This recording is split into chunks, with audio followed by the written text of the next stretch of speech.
"I'm your brother's bride." The Duke didn't blink. "Not since this morning." The carriage wheels found every rut and stone in the long drive leading to Thornfield Abbey, each jolt sending Rosalind's heart further into her throat. She pressed her gloved hand against the worn leather seat and tried to breathe steadily, watching through the rain-streaked window as the great house emerged from the October mist like a ship sailing out of fog. It was larger than she had imagined, larger and older and more imposing, all grey stone and Gothic windows, towers rising at each corner as if the original builders had expected siege rather than society. The grounds stretched endlessly in every direction, lawns and ancient oaks, formal gardens gone dormant for autumn, a lake glinting silver in the weak afternoon light. This was wealth on a scale Rosalind had only read about in novels, the kind of wealth that built hospitals and endowed universities and changed the course of nations. And as of this morning, she was connected to it by marriage. Mrs. Edmund Ashworth. She tried the name again in her mind, as she had been trying it all through the journey from London. It still didn't fit quite right, like a borrowed dress that pinched in unexpected places. But it would fit eventually. Everything became comfortable with time and practice. She touched the marriage lines folded carefully in her reticule, the paper already soft from how many times she had unfolded it to confirm the words were real.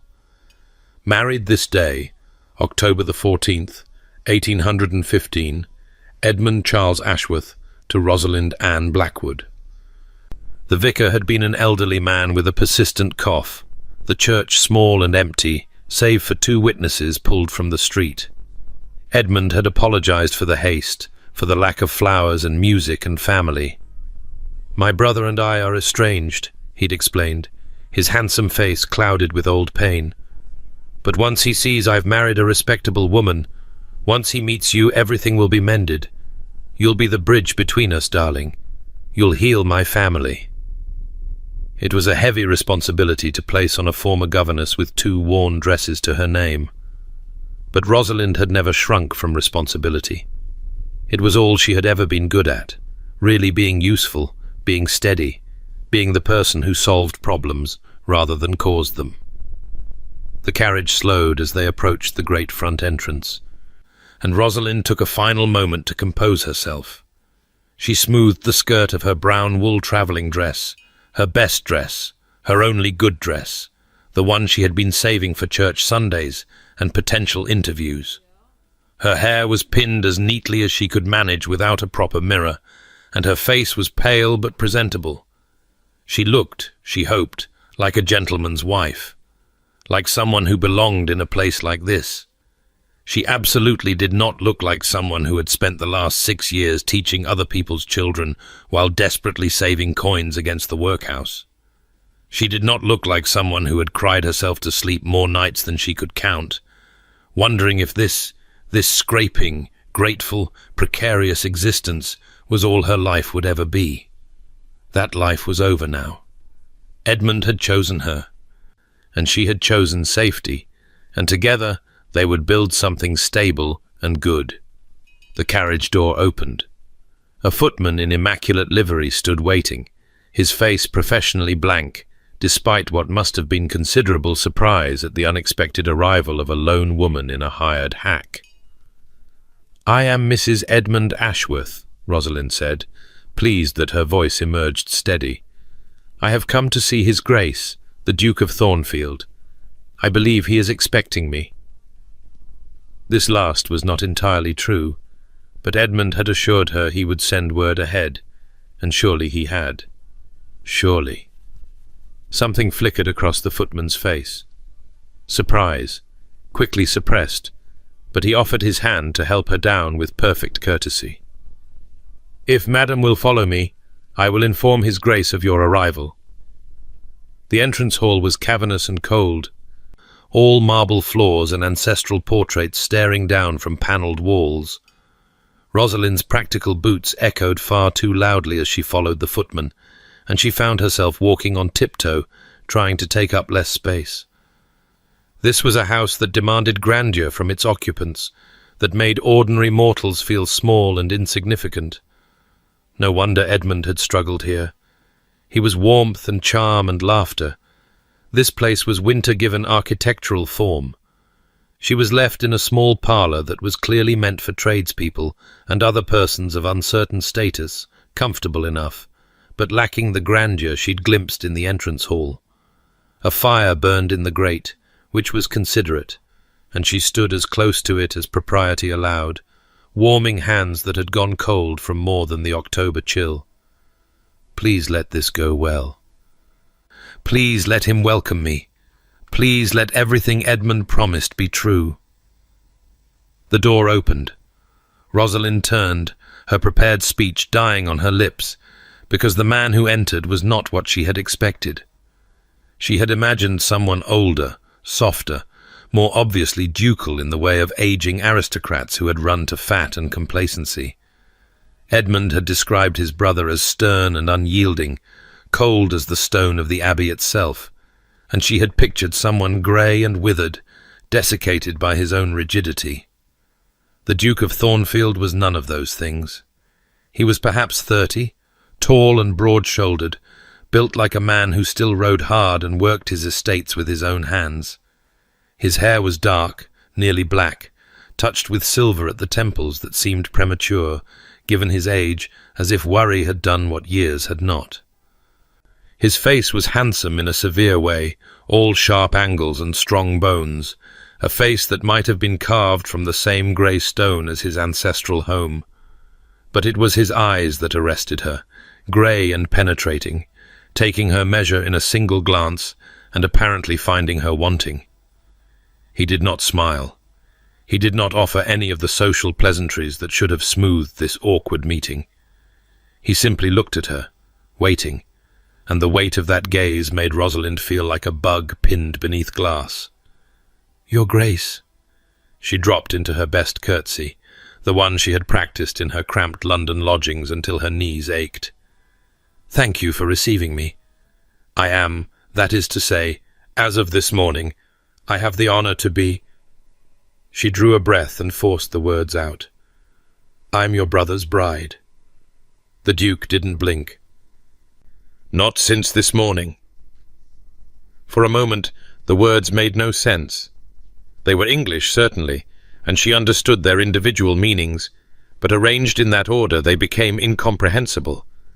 Not since this morning. What could that possibly mean? "I beg your pardon?" "You were my brother's bride for approximately 3 hours, the Duke said, his voice flat and cold as frozen iron. "The marriage was annulled by special petition before noon. The officiant was a defrocked clergyman with no legal authority to perform the ceremony. The license was forged. The witnesses were hired actors. The entire arrangement was, to be blunt, a fraud from beginning to end." The room tilted. Rosalind reached for the back of a chair to steady herself, her fingers closing on carved wood with desperate strength. "That's not possible." I have the marriage lines. It was a proper church, a proper ceremony, a proper fraud." The Duke reached into his coat and withdrew a folded document, which he set on the table between them with damning precision. "My solicitor has been monitoring my brother's activities for some time, given his unfortunate habit of running up debts in my name. When word reached me of his romantic pursuit, I had the matter investigated. The Reverend Bartholomew Crane, if that is even his name, was stripped of his orders in 1811 for performing irregular marriages. The church where you were married has been deconsecrated for years. The entire production was a theatrical performance, Miss Blackwood, and you were the only member of the audience." Miss Blackwood, not Mrs. Ashworth. The distinction cut like a knife. "No." The word came out as a whisper. "No. Edmund said he told me. Whatever my brother told you was a lie." The Duke's voice held no sympathy, no softening. "The scheme, as I understand it, was elegant in its cruelty. Edmund would marry you, a respectable young woman of genteel birth, a former governess with an unblemished reputation. He would then present you to me as his wife, forcing me to acknowledge the connection or be responsible for a young woman's ruin. Either I would be obligated to support you both, thus funneling money to Edmund indirectly, or I would refuse and be painted as a monster who abandoned his brother's innocent bride to destitution. The fire crackled. Somewhere in the house, a clock chimed the hour. Rosalind stared at the document on the table, the proof of her ruin, laid out in neat legal Latin, and felt her entire world crumbling like wet sand. But I thought... Her voice broke. She hated that, hated the weakness of it, and she forced herself to continue. I believed. You believed what you wanted to believe. The Duke's tone was pitiless. A handsome man paid you attention. He offered you escape from an uncertain future. You did not ask too many questions because you did not want the answers. It was true. God help her, it was true. There had been signs, hadn't there? The haste of the courtship, the strange insistence on secrecy, the way Edmund's eyes had slid away from hers whenever she asked about meeting his family, his friends, anyone who might verify his stories. She had seen the signs and chosen to ignore them, because acknowledging them would mean surrendering the dream of safety that had kept her alive through 6 years of precarious survival. "Where is he?" she heard herself ask. "Edmund? Where is he now?" "Gone." The word fell like a stone. "He cleaned out your savings, I assume whatever modest sum you had set aside. Then he fled, likely to the continent, where he will drink and gamble until the money runs out.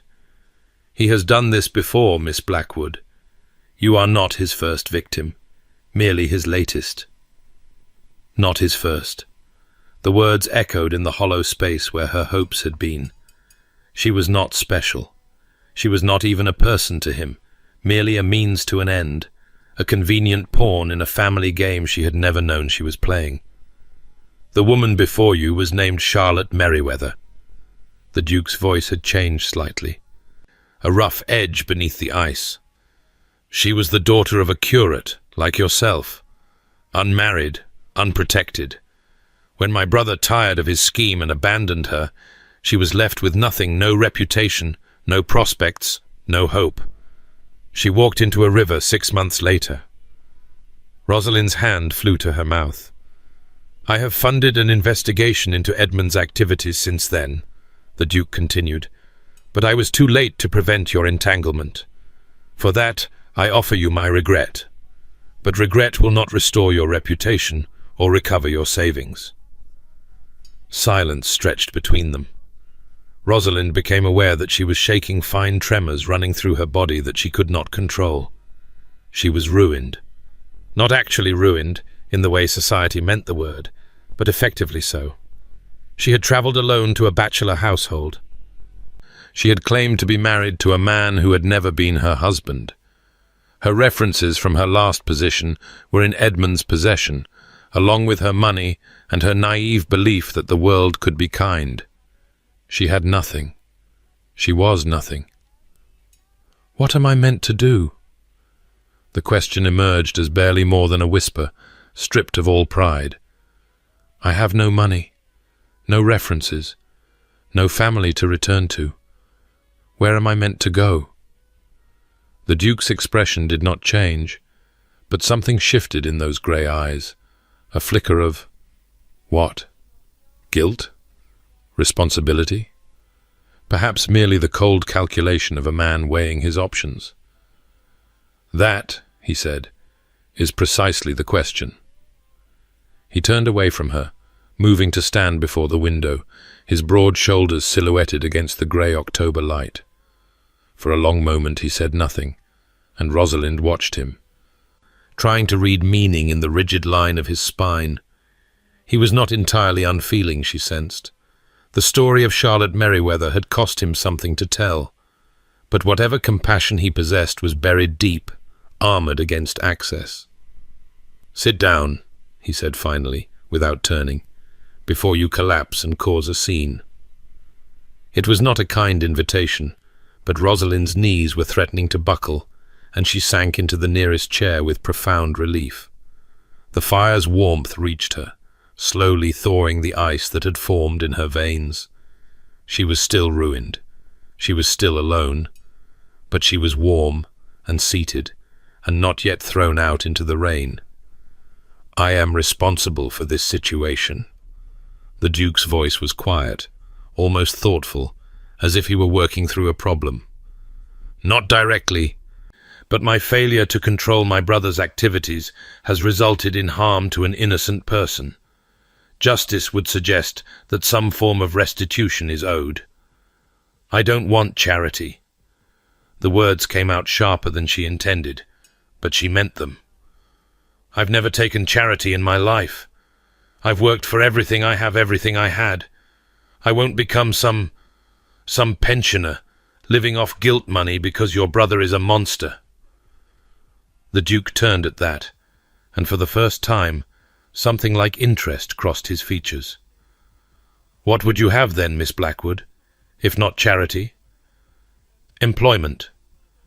The answer came immediately, without thought, because it was the only answer she had ever known. "I was a governess before Edmund, before I made my error. I am well educated, experienced, and capable of references from my position before last, if not from my most recent one. If your Grace knows of any household seeking a governess, I would be grateful for a recommendation." "A recommendation?" The Duke's tone was flat. "You propose that I recommend, as a governess, a woman who arrived at my home claiming to be my brother's wife?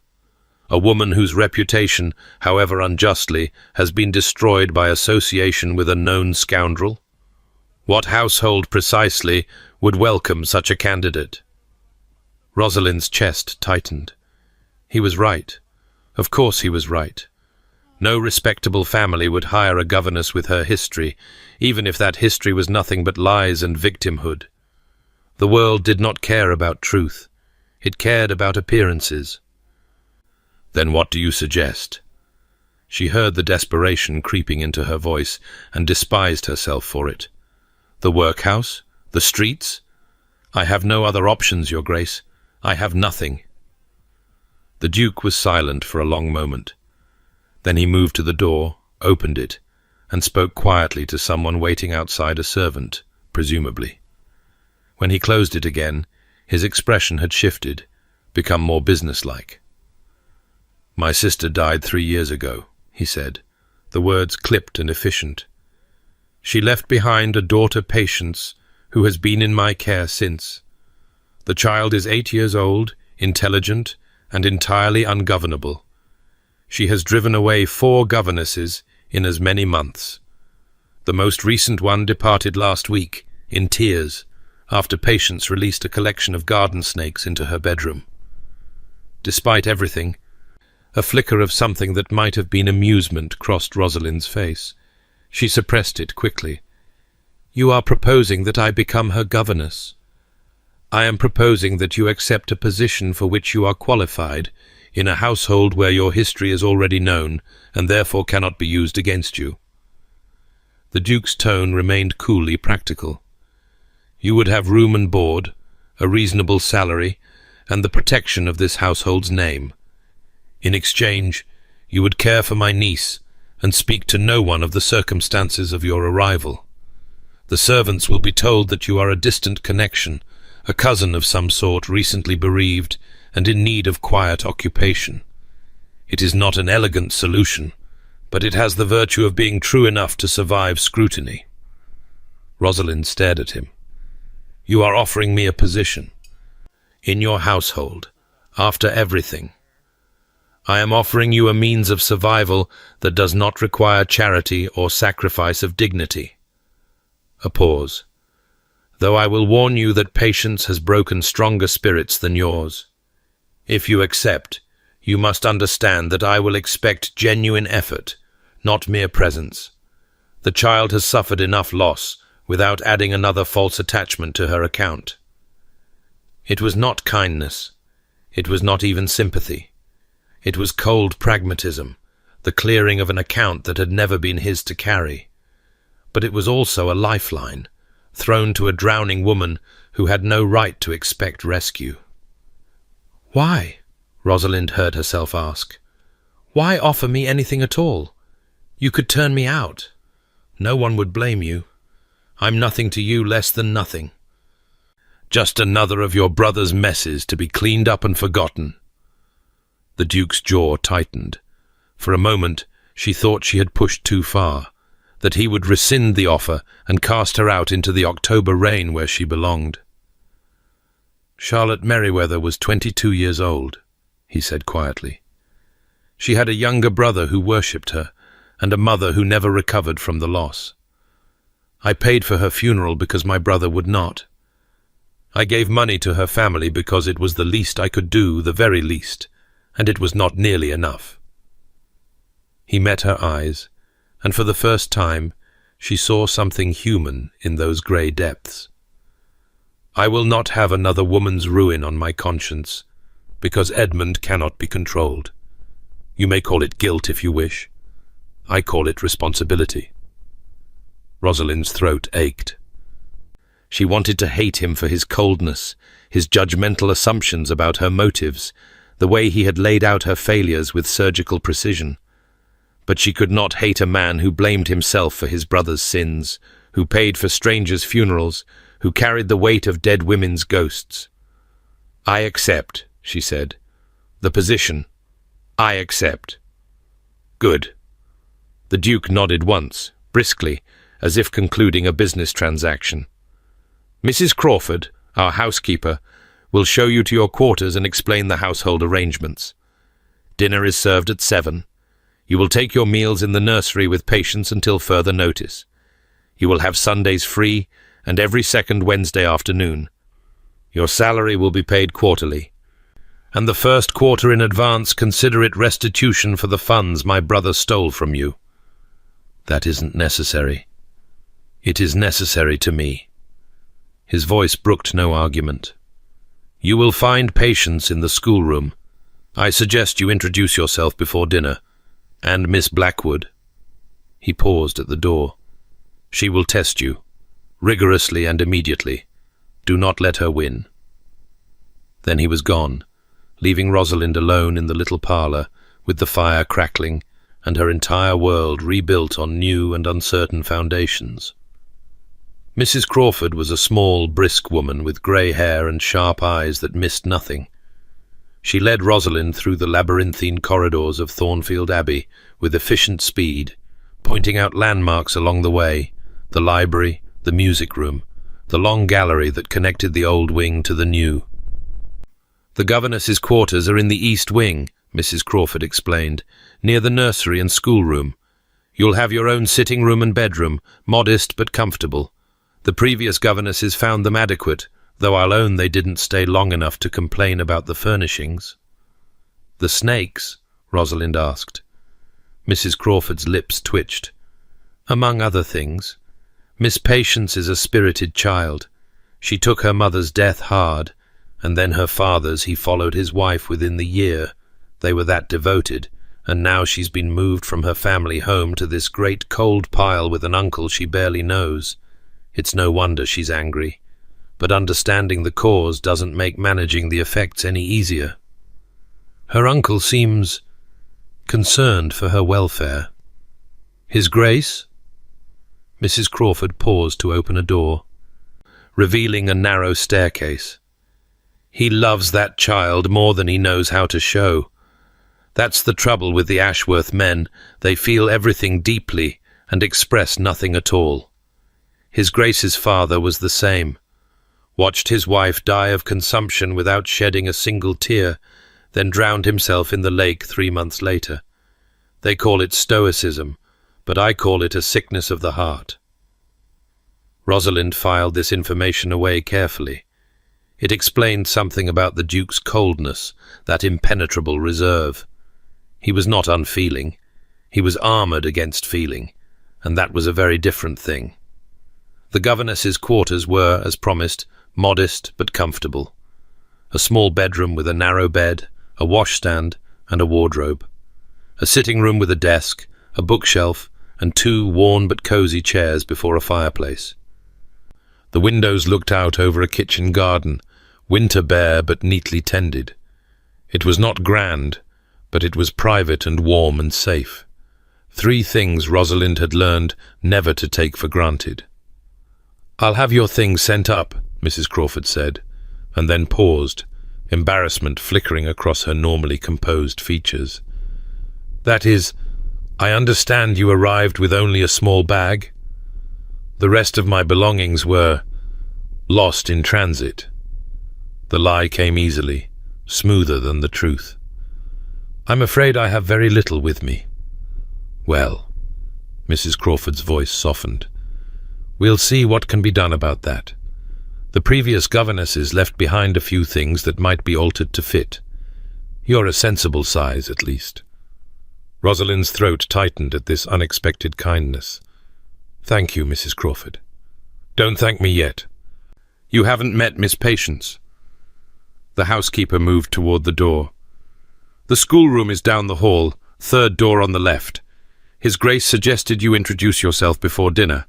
I suggest you brace yourself before you do." Left alone, Rosalind took a moment to collect herself. She removed her travelling bonnet and pelisse, washed her face and hands in the basin, and examined her reflection in the small mirror above the washstand. She looked tired, pale, older than her 24 years. The strain of the day's revelations showed in the shadows under her eyes and the tight lines around her mouth. But she was still standing. That counted for something. She straightened her shoulders, smoothed her hair, and went to meet her charge. The schoolroom was a bright, well-appointed space, clearly designed with a child's needs in mind. Maps hung on the walls, a globe sat in one corner, and bookshelves lined one entire side of the room. A large table dominated the center, scattered with papers and pencils and what appeared to be the remains of a dissected flower. Sitting at the table, bent over a book with fierce concentration, was a small figure in a black dress. Rosalind paused in the doorway. "Miss Patience?" The child looked up, and Rosalind found herself pinned by a gaze of startling intensity. Patience. Ashworth had her uncle's grey eyes, or perhaps his sister's, who would have been the child's mother, and she wielded them with all the force of a siege weapon. Her hair was dark and ruthlessly braided, her face pale and pointed, her expression hovering somewhere between suspicion and outright hostility. "You're the new governess," Patience said. It was not a question. "I'm Miss Blackwood. Your uncle has engaged me to... The last one cried when she left." Patience's voice was cool and clinical, like a scientist recording experimental results. "The one before her screamed. The one before that just stopped speaking entirely. Mrs. Crawford had to lead her out by the hand like a child. Which would you prefer?" Rosalind considered this for a moment. Then she moved into the room, pulled out a chair, and sat down across from her new pupil. "None of those, thank you," she said calmly. "Crying gives me headaches, screaming hurts my throat, and I've never been comfortable with extended silences. I thought perhaps I might try something different." Patience's eyes narrowed. "What?" "Staying." The word hung between them.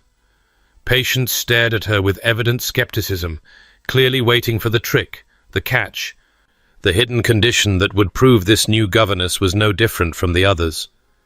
"You don't know me," the child said finally. "You don't know what I'm capable of." "That's true." Rosalind met her gaze steadily. "But you don't know me either, and I can be quite stubborn when I put my mind to it." A long silence stretched between them. Then, unexpectedly, something that might almost have been a smile flickered at the corner of Patience's mouth. "The snakes are still in the garden shed," she said. "Just so you know." "Noted." Rosalind glanced at the dissected flower on the table. "What are you working on?" Patience's expression shifted, wariness giving way to something that looked almost like enthusiasm. I'm trying to understand how flowers make seeds. Mrs. Bradley. That was the one who cried, told me it wasn't a proper subject for young ladies.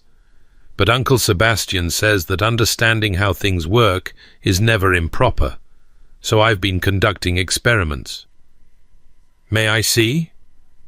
For the next hour, Rosalind sat with patience as the child explained her observations about plant reproduction, demonstrating a quick intelligence and genuine scientific curiosity that had clearly been stifled by previous governesses. The hostility gradually faded, replaced by the simple pleasure of having someone actually listen. It was manipulation, Rosalind knew.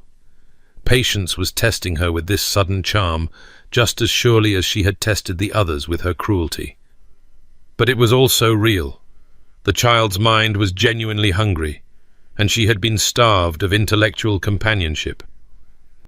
"Dinner is at 7 in the nursery," Patience said finally, her voice carefully neutral. "Will you be eating with me?" "I believe so, yes. The others always ask to eat separately." Patience's eyes were very bright suddenly. "They said I was too difficult to manage at meals." Rosalind thought of all the meals she had eaten alone in her cramped lodgings, all the tables where she had sat in silence as her employer's children chattered around her, part of the furniture rather than the family. She understood loneliness. She understood being difficult, because the alternative was being invisible. "I prefer company," she said. "Even difficult company." Patience stared at her for a long moment. Then she nodded, once, and returned to her book. It was not acceptance. It was not trust. But it was a beginning. The days that followed settled into a tentative rhythm. Rosalind rose early, took her breakfast with Patience in the nursery, and spent the mornings on lessons reading, writing, arithmetic, and the natural sciences that so captured the child's imagination. Afternoons were devoted to drawing and music. Patience had talent for neither but gamely attempted both, or, when weather permitted, walks on the grounds. The Duke was rarely visible during these early days, closeted in his study with estate business or riding out to visit tenants. But Rosalind was aware of him, a presence felt rather than seen, his authority permeating every corner of the great house. Servants spoke of him with a mixture of respect and wariness. Patience mentioned him occasionally with a studied indifference that suggested deeper feelings carefully suppressed. It was on the 5th day that Rosalind first witnessed the Duke with his niece. She had taken Patience to the library after luncheon, hunting for a book on botanical illustration that the child had requested. The library at Thornfield was vast, 2 stories of leather-bound volumes, accessible by a spiralling staircase and a catwalk that circled the upper level.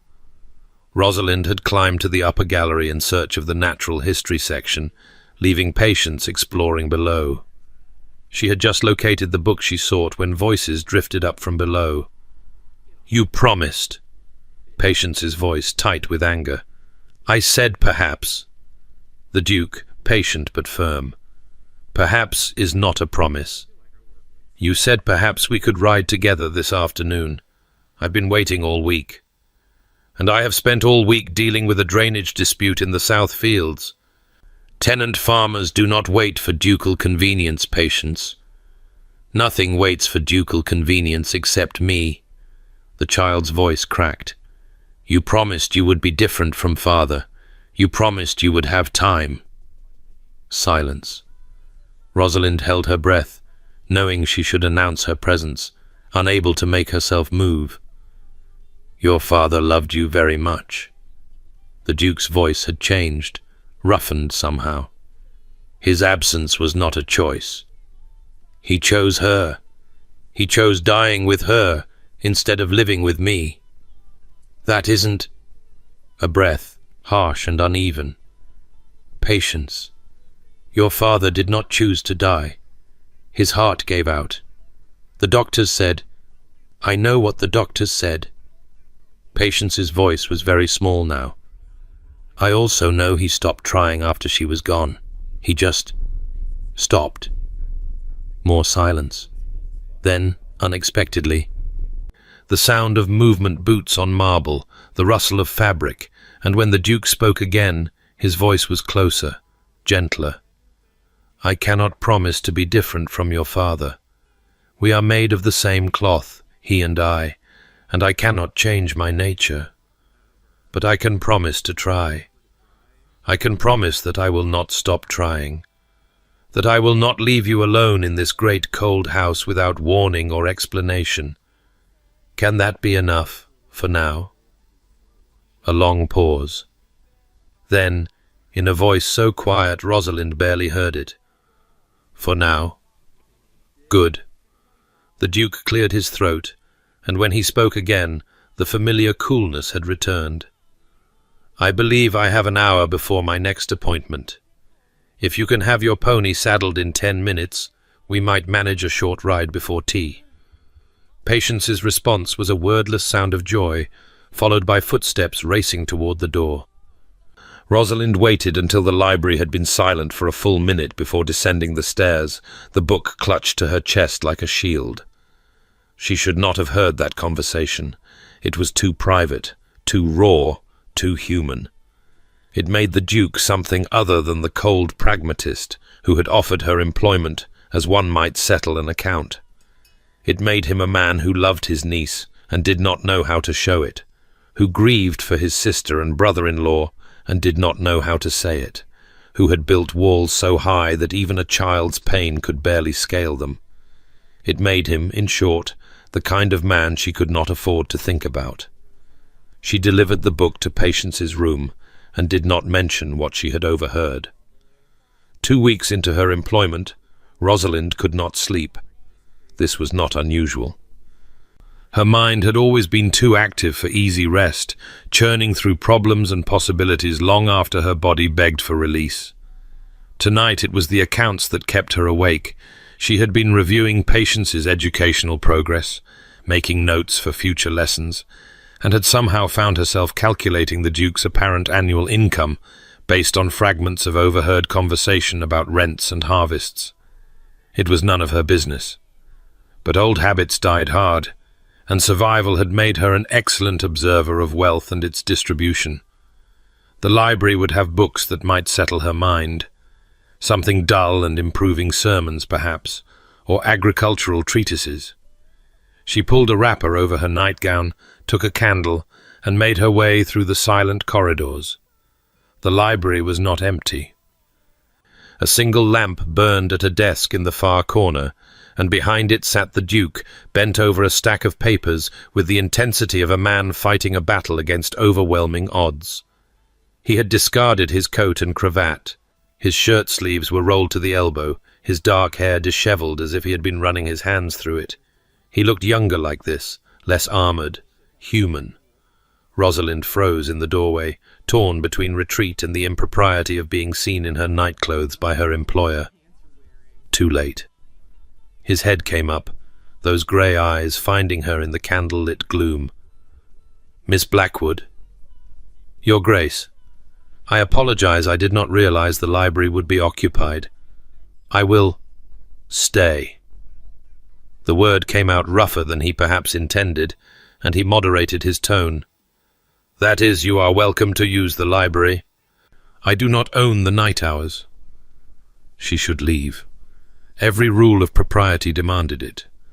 But he looked so tired, and the fire was warm, and she was already compromised beyond repair anyway.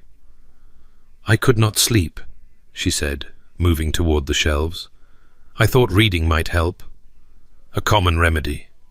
He returned his attention to his papers, but she could feel his awareness of her presence, a prickle at the back of her neck. "What do you seek?" "Something dull. Sermons, perhaps." A sound escaped him that might, in another man, have been a laugh. "Third shelf from the left, near the window. My grandfather's collection, guaranteed to produce unconsciousness within pages." Rosalind found the shelf and selected a volume at random. But instead of retreating to her room, she found herself lingering, drawn by curiosity and something else she did not care to name. "May I ask what keeps your Grace awake at such an hour?" He looked up again, and this time there was a flicker of something surprised, perhaps, that she would dare the question. Then his shoulders dropped slightly, the tension easing a fraction. A dispute with my steward over crop rotation. A letter from my solicitor regarding certain family matters. 3 invitations to social events I have no desire to attend and cannot reasonably refuse. The usual burdens of position. It sounds exhausting. It is. He set down his pen, rotating his neck as if to release accumulated strain. But there is no one else to carry it. My father died when I was 24. Edmund has never been capable of responsibility, and my sister... He stopped abruptly. Your sister is dead, Rosalind said quietly, and you have been carrying the weight alone ever since. His eyes met hers, and for a moment the armor cracked. She saw grief there, and loneliness, and a terrible exhausted determination. You are very observant, Miss Blackwood.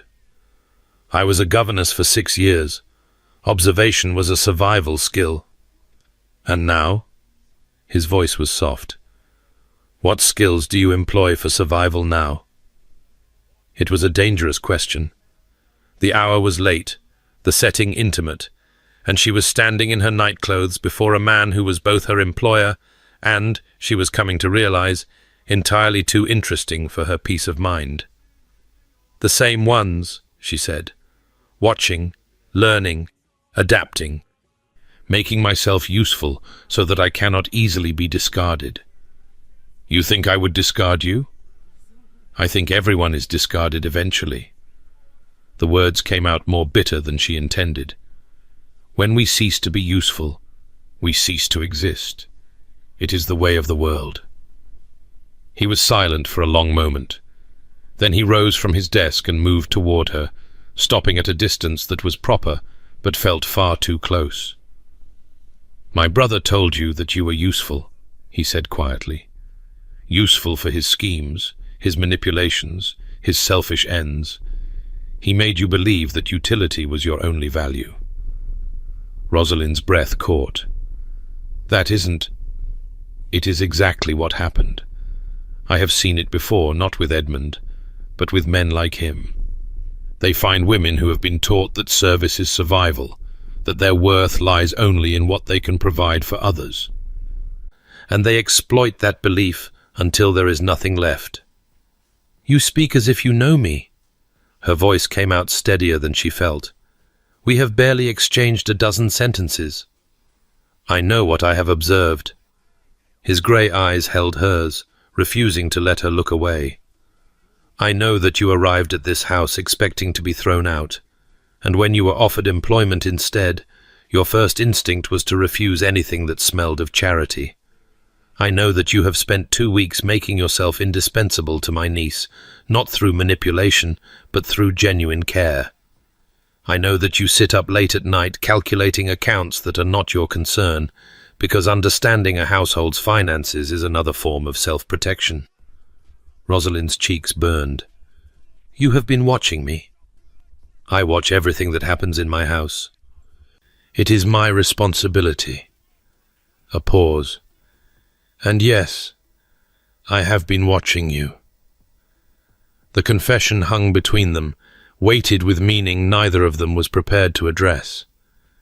Rosalind clutched her book of sermons like a shield, acutely aware of the thin fabric of her wrapper, the loose fall of her hair, the dangerous intimacy of this midnight encounter.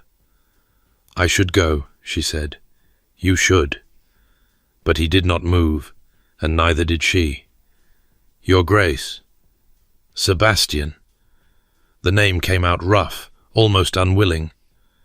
When we are alone like this, in the small hours when the house sleeps, you may call me Sebastian, if you wish. It was an invitation she should refuse.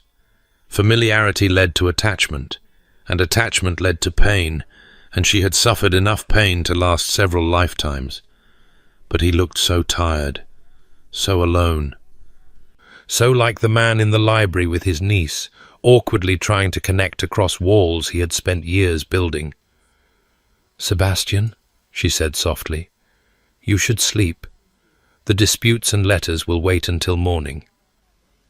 Something shifted in his expression. Surprise, perhaps, or something warmer. "Is that an order, Miss Blackwood?" "Rosalind." The name escaped before she could stop it. "Fair is fair." "Rosalind." He said it like he was tasting it, testing the shape of it on his tongue. "A good name. Strong." "It was my grandmother's." "Then I hope you will live up to it." He stepped back, finally, creating distance where there had been dangerous proximity.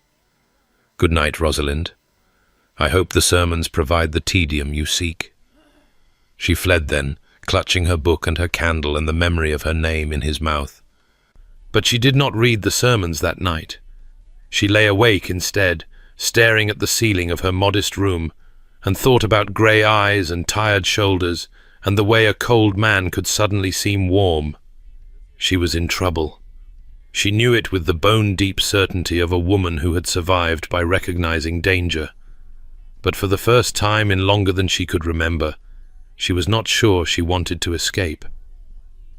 On her way back to her room, something made Rosalind pause in the long gallery. Moonlight streamed through the tall windows, illuminating the portraits that lined the walls, generations of Ashworths, staring down with varying degrees of hauteur and dignity. She found herself drawn to one portrait in particular, hung slightly apart from the formal family groupings. A young man in riding clothes, probably early 20s, with dark hair and grey eyes, and the ghost of a smile playing at the corners of his mouth. He looked nothing like the Duke she had come to know. This man was open, vital, full of an energy that seemed barely contained by the canvas. But it was him. She recognized the line of the jaw, the set of the shoulders, the particular way he held his head. Sebastian Ashworth, before whatever had happened to freeze him into his current form. "What happened to you?" she wondered. "What made you become the man you are now?" She thought of what Mrs. Crawford had said about the Ashworth men, how they felt everything deeply and expressed nothing at all. She thought of Sebastian's sister, dead 3 years now, and the brother-in-law who had followed her to the grave. She thought of Edmund, charming and destructive, leaving a trail of ruined women in his wake while his elder brother paid the debts and bore the responsibility. She thought of Charlotte Merriweather walking into a river because Edmund Ashworth had taken everything from her and left nothing worth living for. And she thought of herself, standing in this gallery in the small hours of the morning, looking at a portrait of a man who no longer existed, and wondering if some remnant of him might still survive beneath the ice. It was foolish. It was dangerous. It was exactly the kind of romantic fantasy that had led her into Edmund's trap in the first place. But as she turned away from the portrait and made her way back to her room, Rosalind could not shake the feeling that something had shifted tonight. Some door had opened that might never close again. She fell asleep at last with the image of grey eyes burning behind her own, and dreamed of a young man with a ghost of a smile, reaching out across years of carefully constructed distance.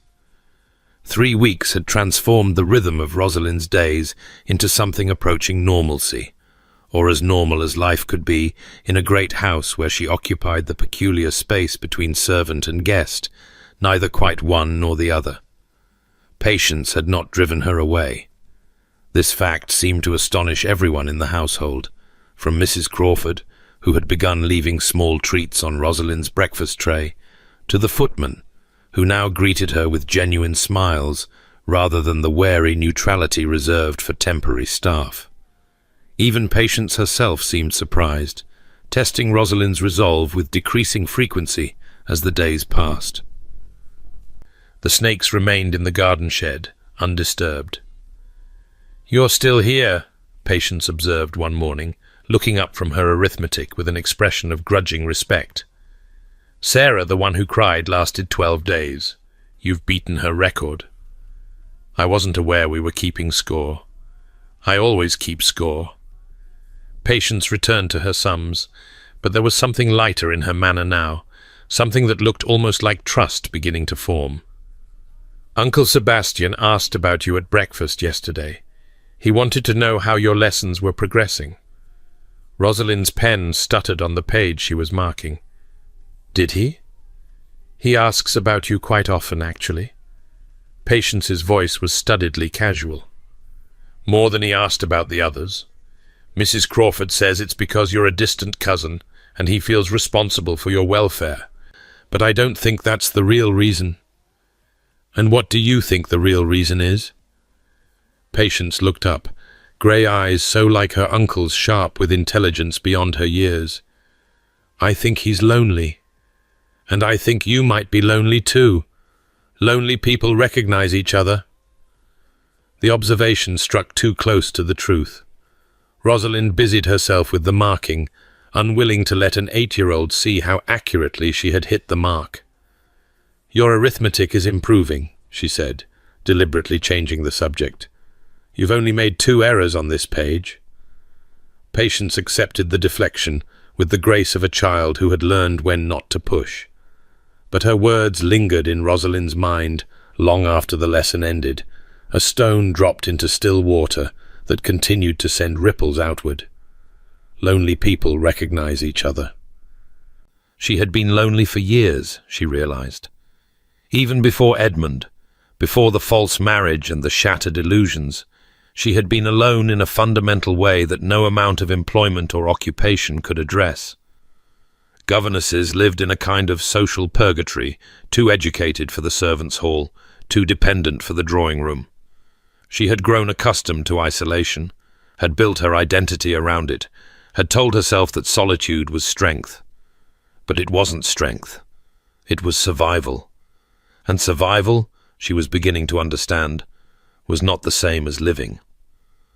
The household's quiet rhythm shattered 3 days later, with the arrival of a letter bearing an unfamiliar seal. Rosalind was in the schoolroom when the summons came, a footman appearing at the door with word that His Grace requested her presence in his study immediately. The formality of the message set her nerves on edge. Their midnight encounter in the library had not been repeated, and their interactions since had been carefully proper, conducted in daylight with appropriate witnesses. She found Sebastian standing at his window, his back to the door, tension visible in every line of his shoulders. "You wished to see me, Your Grace?" He turned. The coolness she had come to expect was gone, replaced by something that looked almost like concern. He held a letter in his hand, the paper crumpled slightly, as if he had been gripping it too hard. "Close the door, please." She did, her heart beginning to pound. "Has something happened?" "Edmund has written." The words came out flat, controlled. "Not to me, he would not dare. To his solicitor, who has forwarded the relevant portions. It seems my brother has been indiscreet. Indiscreet. He has been telling stories in Paris, about a governess who came to Thornfield Abbey claiming to be his wife, about a duke who took her in, employed her, kept her under his roof." Sebastian's jaw tightened. "The stories have reached London. They will reach the local gentry soon enough." The blood drained from Rosalind's face. "What kind of stories?" "The kind that speculate about why a man would shelter a woman so compromised. The kind that suggest your presence here is not merely charitable." He met her eyes. "I am sorry. I should have anticipated this. Edmund has always preferred to wound from a distance." Rosalind sank into a chair without asking permission, her legs suddenly unable to support her. She had been so careful, so proper, so determined to rebuild some semblance of respectability from the ruins Edmund had left. And now, with a few careless words in a Parisian salon, he had destroyed even that fragile hope. "What do I do?" she heard herself ask. "Where do I go?" "Nowhere." Sebastian's voice was firm. "You have done nothing wrong. I will not have you driven from this household by gossip and innuendo." "But your reputation—" "My reputation can withstand scandal. I am a duke. We are permitted our eccentricities. A ghost of humor flickered across his features, there and gone. The question is, how best to protect yours? I have no reputation left to protect. The words came out hollow. Edmund saw to that the moment I set foot in this house. You have a position here, a place, a child who depends on you.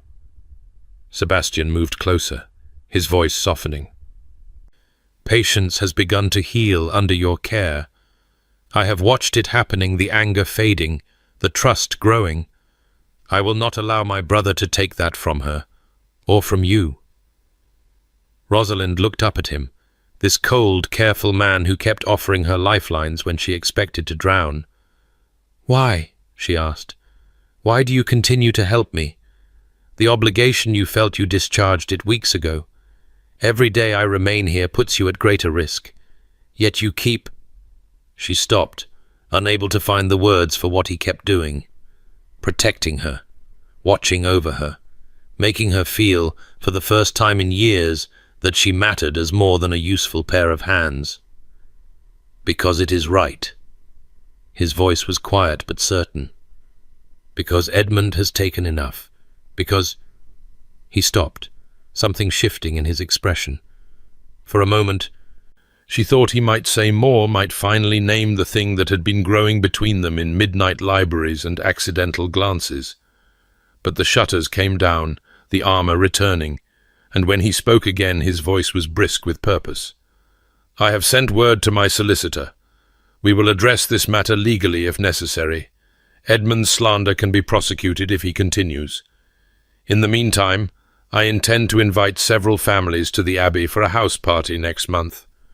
Your presence at such an event, in your proper role as Patience's governess, will do much to quiet the rumors. A house party? Rosalind stared at him. You hate social gatherings. I do. Something that might have been a smile tugged at his mouth. But I am capable of enduring temporary discomfort for a worthy cause. And there is a secondary benefit. Patience will be required to interact with children her own age. It will be good for her development. It was practical, logical, entirely characteristic of the man she was coming to know.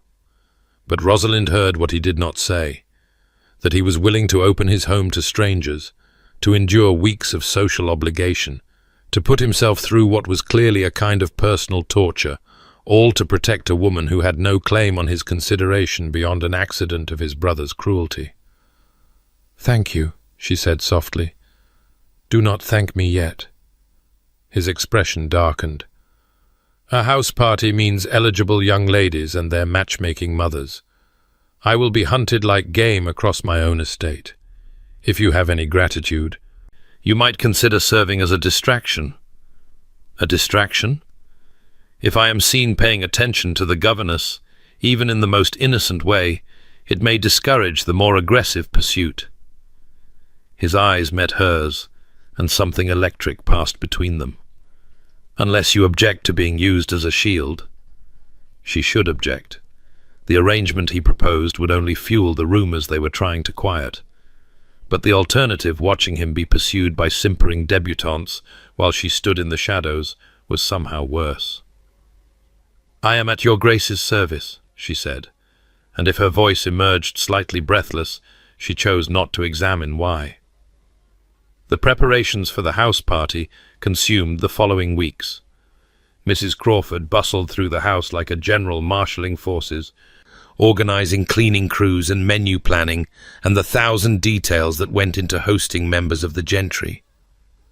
Rosalind found herself drawn into the preparations despite her nominal role as governess, her practical nature making her useful for the kind of organizational work that left Sebastian glazed with boredom.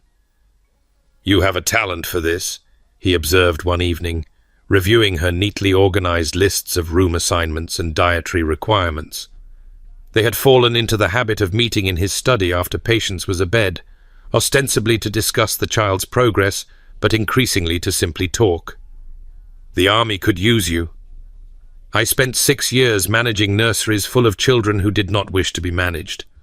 A house party is merely a different scale of chaos. a significantly larger scale. He set down the papers, leaning back in his chair with a weariness that had become familiar to her. 23 guests, not counting their personal servants. My household will double in size overnight. You could cancel, say you've taken ill, and give Edmund the satisfaction of knowing his rumours have achieved their purpose. Sebastian shook his head. No. We face this head-on and emerge victorious. It is the only way. You speak of it like a military campaign. Social events are merely warfare conducted with tea and pleasantries. The casualties are reputations rather than lives, but the stakes can feel equally high. He paused, studying her face in the lamplight. You will need appropriate clothing. The things you have are suitable for the schoolroom, but if you are to appear at any of the entertainments, I cannot afford new clothing. I can. He held up a hand to forestall her protest. Consider it a necessary expense. If you are to serve as my distraction, you must be sufficiently distracting. The compliment, if it was a compliment, sent heat flooding to her cheeks. Your Grace. Sebastian. His voice softened. We agreed, did we not? When we are alone. Sebastian. The name still felt dangerous on her tongue, intimate in ways she knew she should resist. I cannot accept gifts from you. It would only confirm the rumors. The dressmaker will be paid from the household accounts. You are an employee. Employees require appropriate uniforms. No one will question it. It was a transparent rationalization, and they both knew it. But Rosalind was tired of fighting, tired of refusing every kindness because acceptance might suggest impropriety. She had been proper her entire life, and what had it gained her? A false marriage and shattered hopes, and a reputation in ruins regardless of her behavior. Very well, she said quietly, but nothing extravagant. I will not be made into someone I am not.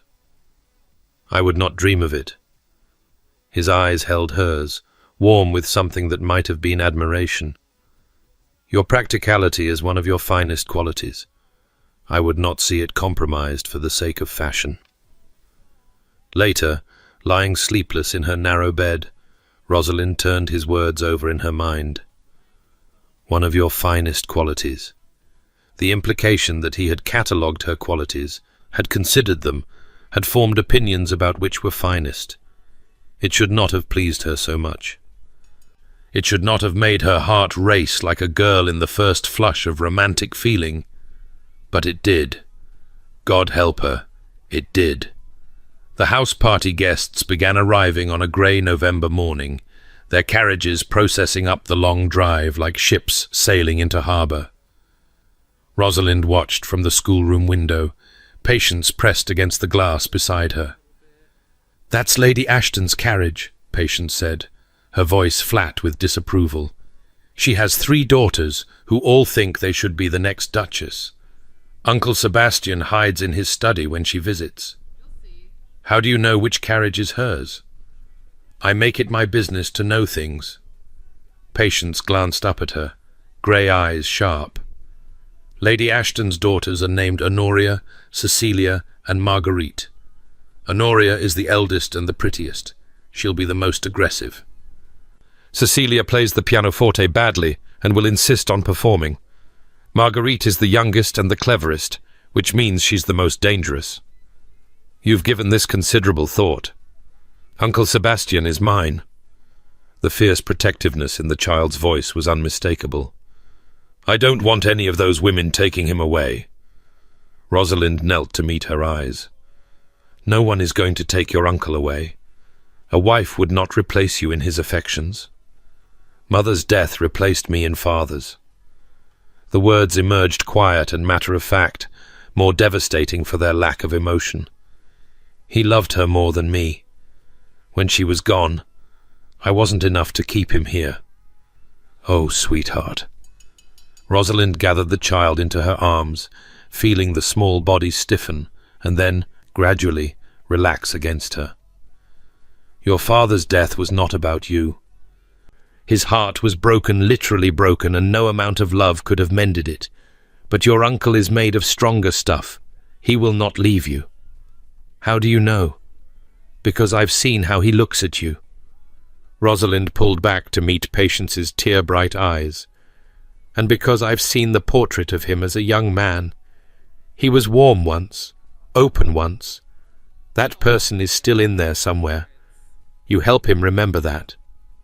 Do you? Patience asked quietly. Help him remember, I mean. The question hung between them, too perceptive for a child of 8, too dangerous to answer honestly. Rosalind chose retreat. Come, she said, rising. We should prepare for dinner. You'll want to look your best when you meet the Ashton girls. Why? So they know they have competition? Despite everything, Rosalind laughed. Something like that.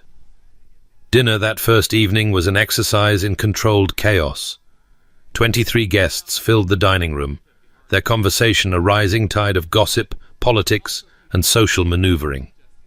Rosalind sat far below the salt, in the position appropriate to a governess, but she found she had an excellent view of the proceedings. Sebastian presided at the head of the table with the air of a man enduring a necessary but unpleasant duty. He was courteous to his guests, attentive to their needs, impeccable in his role as host, and visibly counting the moments until he could escape. Rosalind watched him deflect Lady Ashton's maternal machinations with practiced ease, turning aside pointed questions about his matrimonial intentions with responses so blandly uninformative that they verged on art. But she also watched the Ashton daughters. Patience had been right about Honoria. She was beautiful in a cold, classical way, and she pursued Sebastian with the single-minded determination of a huntress. Every time he turned away, she found a reason to draw his attention back. Every time he spoke to another lady, she contrived to interrupt with some witty observation. And Marguerite, the clever one, watched it all with calculating eyes, clearly gathering information for use in some future campaign. You're staring. Rosalind startled. The woman beside her, a Mrs. Pemberton, wife of a local baronet, was watching her with an expression that fell somewhere between amusement and knowing speculation. I beg your pardon? At his grace. You've been staring at him throughout the fish course. Mrs. Pemberton's voice was low, pitched for privacy. I don't blame you, he's worth looking at, but you might be more discreet. The Ashton woman has already noticed. Rosalind felt her cheeks flame. I was merely... You were watching him the way a woman watches a man she wants but cannot have. Mrs. Pemberton's tone softened. I know that look. I wore it myself once, before I learned to settle for what was possible. I have settled for what is possible. Rosalind's voice came out sharper than she intended. I am a governess. My position is clear. Is it? Mrs. Pemberton raised an eyebrow. Then why did the Duke insist you be seated in the dining room rather than the servants' hall? Why did he ensure your gown came from the same dressmaker who serves his sister's memory? Why does he keep glancing at you when he thinks no one is watching? Rosalind followed Mrs. Pemberton's gaze to the head of the table. Sebastian was engaged in conversation with the elderly Lady Thornwood, but even as she watched, his eyes flicked toward her a quick, almost involuntary glance before returning to his companion. I don't know what you imagine. I imagine nothing. Mrs. Pemberton returned her attention to her plate. I merely observe, and I have observed that whatever is between you and the Duke, it is neither simple nor settled. Be careful, Miss Blackwood. House parties can be dangerous for women in uncertain positions. The warning stayed with Rosalind through the rest of the meal and into the drawing-room, where the ladies withdrew while the gentlemen lingered over port. She positioned herself in a corner, hoping to avoid notice, but Honoria Ashton found her within minutes. Miss Blackwood. Is it? Honoria's smile did not reach her eyes. The governess. How delightful that His Grace allows you to join the company. Very modern of him. He is a modern man in many ways. Is he? Honoria's gaze sharpened. You must know him quite well, having lived in his household these past weeks. Tell me, is the ice as thick as it appears? Or might the right woman find a way to thaw it? It was a trap, of course. Any answer Rosalind gave would be used against her evidence of presumption if she claimed knowledge, evidence of insignificance if she denied it. I am merely an employee, she said carefully. I teach his niece and take my meals in the nursery. I am hardly qualified to speak to his Grace's temperament. How modest. Honoria's smile turned brittle. And yet I've heard the most fascinating rumors about how you came to be employed here. Something about a misunderstanding with the Duke's brother? The room suddenly felt very quiet, though conversations continued around them. Rosalind felt, rather than saw, the attention shifting toward them, guests registering the tension between the governess and the nobleman's daughter. I'm afraid I don't know what you mean. No? Honoria's voice rose slightly, carrying to nearby listeners. The story I heard was that you arrived at Thornfield claiming to be Edmund Ashworth's wife, that the marriage was annulled under irregular circumstances, that His Grace took pity on you and offered employment rather than turn you out to face the consequences of your, a delicate pause, error in judgment. The blood drained from Rosalind's face.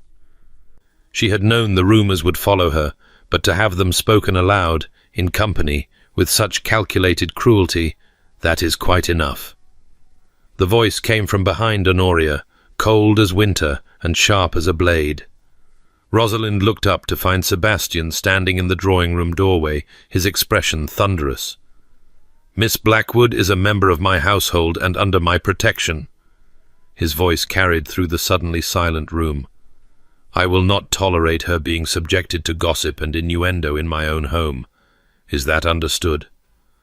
Honoria had gone pale, her social instincts finally catching up with her spite. Your Grace, I meant no offence. Then you will apologize. It was not a request. Now. A terrible silence. Every eye in the room was fixed on them, the furious Duke, the mortified debutante, the governess caught between them. Rosalind wanted to sink through the floor, to disappear, to be anywhere but here in the centre of this humiliating tableau.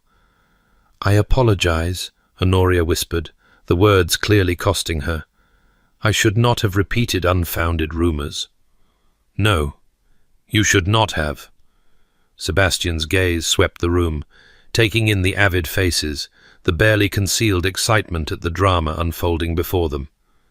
Let me be clear, since there seems to be some confusion. Miss Blackwood came to this house as the victim of my brother's scheming. She was deceived, defrauded, and abandoned. I offered her employment because it was the right thing to do, and because she has proven herself invaluable in caring for my niece. Anyone who wishes to make more of the situation than that may leave my household immediately. Is that understood? Murmurs of assent rippled through the room. Honoria retreated to her mother's side, her face burning with humiliation. Sebastian crossed to where Rosalind stood frozen in her corner, and for a moment she thought he might take her hand, might make some gesture that would confirm every rumour rather than dispel them.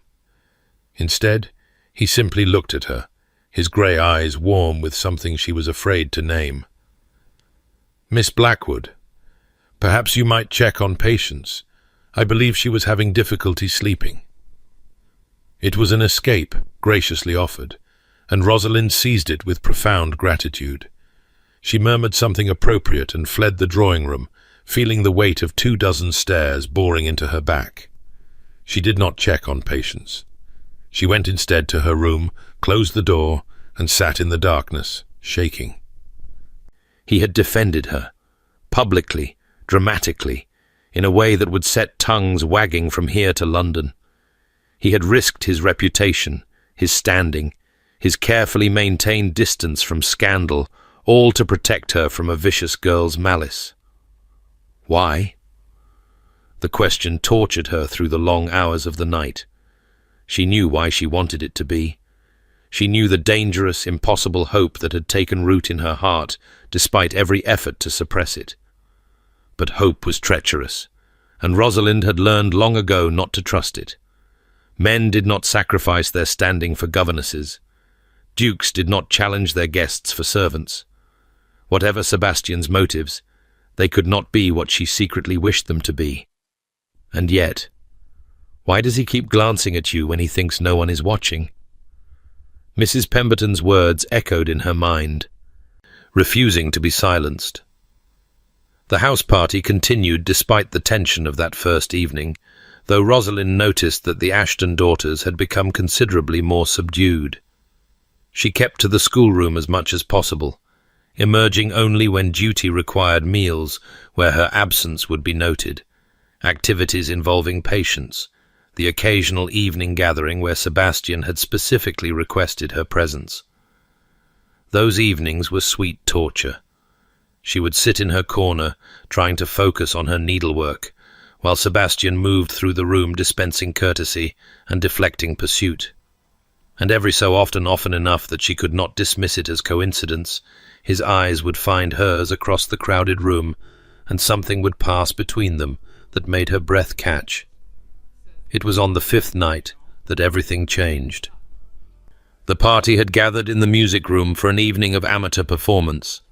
Cecilia Ashton had just finished murdering a Mozart sonata, to polite applause that did nothing to disguise the collective relief at her conclusion. Other guests took their turns at the pianoforte, some competent, some merely enthusiastic, until the evening's entertainment wound down to comfortable conversation and cards. Rosalind had retreated to her usual corner when Sebastian appeared at her elbow. "Walk with me." It was not a request, and it was not appropriate, and she should have refused. But the room was stuffy, and her heart was racing, and when he looked at her like that, she found she could refuse him nothing. They slipped out through the French doors onto the terrace, into the crisp November night. The sky was clear, scattered with stars, and their breath made clouds in the cold air.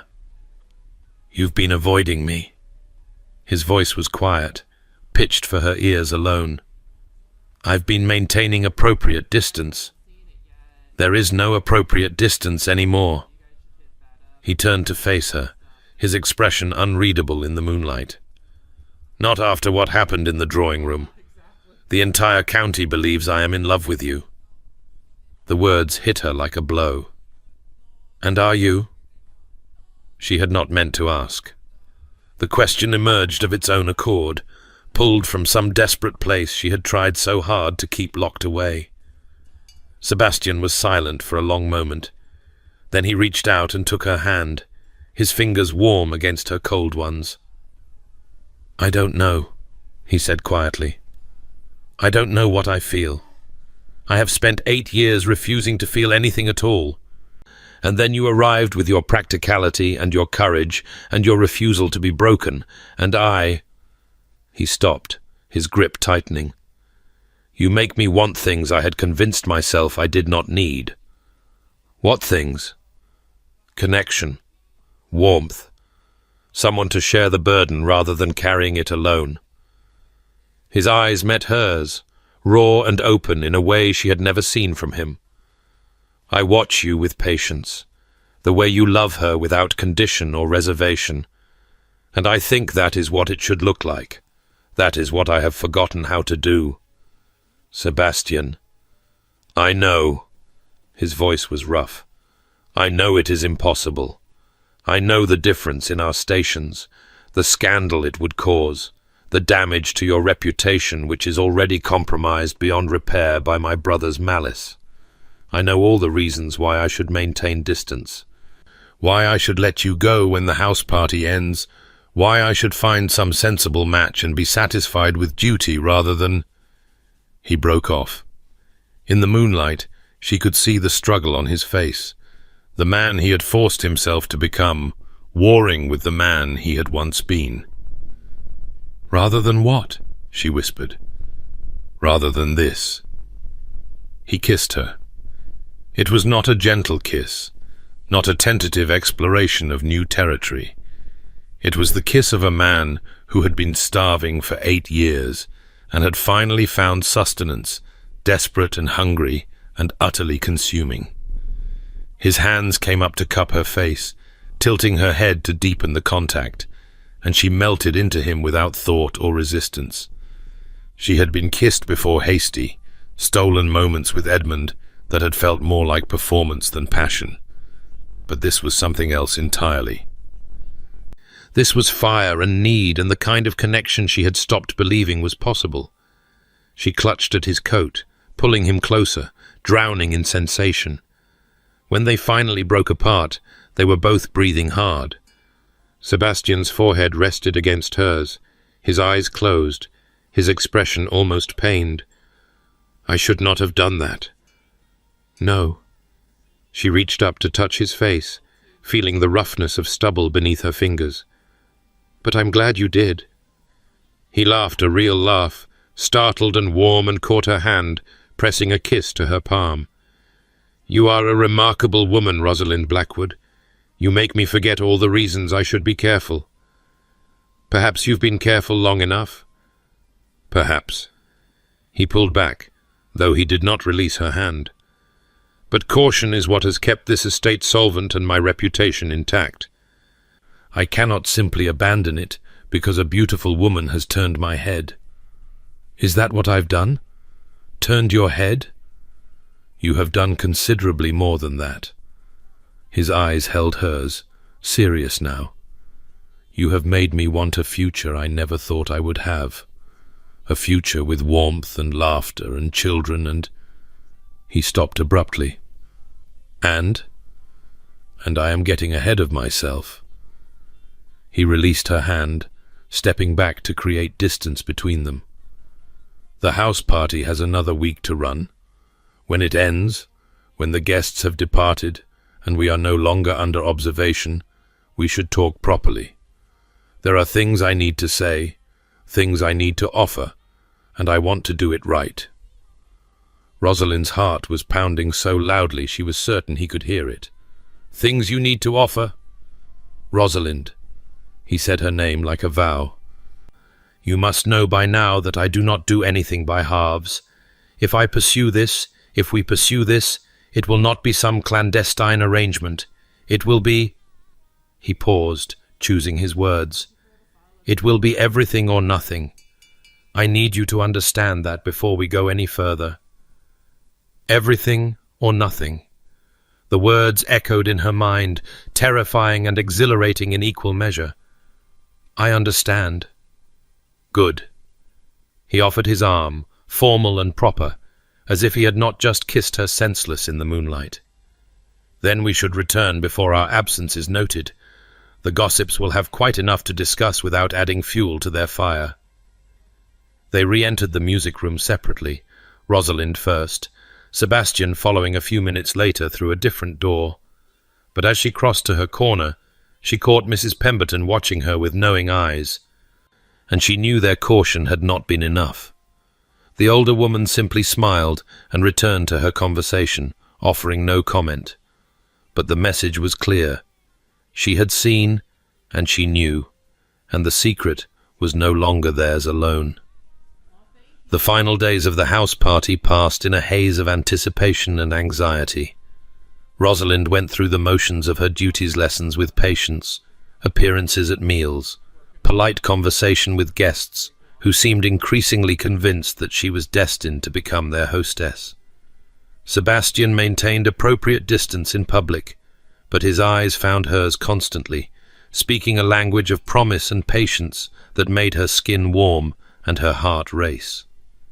And then Edmund arrived. He came without invitation, without warning, sweeping into the entrance hall on the morning of the party's final day, with all the careless charm that had once deceived her so completely. "Brother!" His voice carried through the house, drawing servants and guests alike. "I've come to pay my respects. I hear you've been hosting quite the gathering." Rosalind was descending the main staircase with patience when she heard him. She froze, her hand tightening on the banister, her body suddenly cold despite the warmth of the house. "Miss Blackwood?" Patience looked up at her, worried. "You've gone very pale." "I'm fine." The lie came automatically, even as her mind raced. Edmund was here. Edmund, who had ruined her, abandoned her, spread rumours that had followed her across the country. Edmund, who had stood in a church and promised her forever, knowing it was all a lie. She wanted to flee to her room, to hide until he was gone. But Patience was with her, and Patience needed protection from this man who was, technically, her uncle. "Let's find your Uncle Sebastian," she said, her voice remarkably steady. "I believe he's in his study." But it was too late. Edmund had already spotted them on the stairs, and his smile widened with malicious delight. "Well, well, if it isn't my blushing bride." He started toward them, ignoring the shocked murmurs of the guests who had gathered to witness the commotion. "How delightful to see you again, my dear. I hear you've made yourself quite comfortable in my brother's household." "Mr. Ashworth." Rosalind kept her voice cool, placing herself between Edmund and Patience. "I was not aware you planned to return to England." "Plans change." His eyes raked over her, assessing. "You're looking well. Being a governess must agree with you. Or is it something else that's put such colour in your cheeks?" "That is enough." Sebastian's voice cut through the hall like a blade, and Rosalind nearly collapsed with relief as he emerged from his study. His face was thunderous, his body rigid with controlled fury. "You are not welcome here, Edmund. Leave." "Is that any way to greet your only brother?" Edmund's smile never wavered. "I've merely come to collect what belongs to me." "Nothing here belongs to you." "No?" Edmund's gaze settled on Rosalind with predatory intensity. "Not even the woman I married? The ceremony may have been irregular, but one could argue in certain courts that the intent was binding." "The ceremony was fraudulent." "You know that better than anyone." "I know what my solicitor tells me." Edmund reached into his coat and withdrew a folded document. "And he tells me that certain marriages, even those performed by defrocked clergymen, may be considered valid if both parties entered into them in good faith. Miss Blackwood certainly believed she was married, and I was quite sincere in my affections." The blood drained from Rosalind's face. "That's not possible." "Isn't it?" Edmund's smile turned cruel. "The law is a flexible thing, my dear. Given the right arguments, the right pressure, who knows what a judge might decide? Perhaps Sebastian has failed to mention that I've been in correspondence with several barristers on the subject." Rosalind looked to Sebastian, desperate for reassurance. But his expression had gone carefully blank, the mask he wore when facing circumstances beyond his control. "Whatever game you're playing," Sebastian began. "No game." Edmund cut him off. "A business proposition. You have something I want: money, position, the respectability I've been denied. I have something you want: the guarantee that I will never trouble Miss Blackwood again. Surely we can come to some arrangement." "You're blackmailing me." "I prefer to think of it as negotiating." Edmund's eyes flickered to Rosalind. "Unless, of course, Miss Blackwood would prefer to return with me voluntarily. We could make a fresh start, she and I. Paris is lovely this time of year." "I would sooner die." The words came out fierce and certain, surprising even herself. Something shifted in Edmund's expression, a flash of genuine anger beneath the charm. "Careful, my dear. You may yet have the opportunity." "That is enough." Sebastian moved forward, placing himself between Edmund and the staircase. "You will leave this house immediately. If you attempt to contact Miss Blackwood again, if you pursue this absurd claim of marriage, I will destroy you. Not financially, not socially, personally. Do you understand?" The brothers faced each other across the entrance hall, and for a moment the resemblance between them was striking: the same dark hair, the same sharp features, the same intensity of purpose. But where Sebastian's strength had been forged through responsibility and sacrifice, Edmund's had curdled into something corrupt. You always did protect the strays. Edmund's voice was quiet now, dangerous.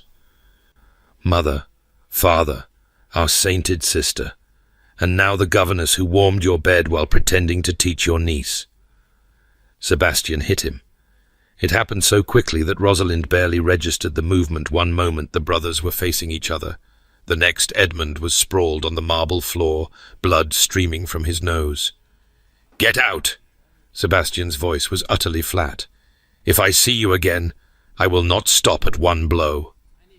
Edmund struggled to his feet, his charm finally cracked, rage twisting his features into something ugly. "You'll regret this," he snarled. "Both of you. I'll see you both destroyed." He was gone within minutes, his hired carriage disappearing down the drive as quickly as it had arrived. But the damage was done. The remaining house party guests had witnessed everything: the accusations, the violence, the barely concealed passion between the Duke and his governess.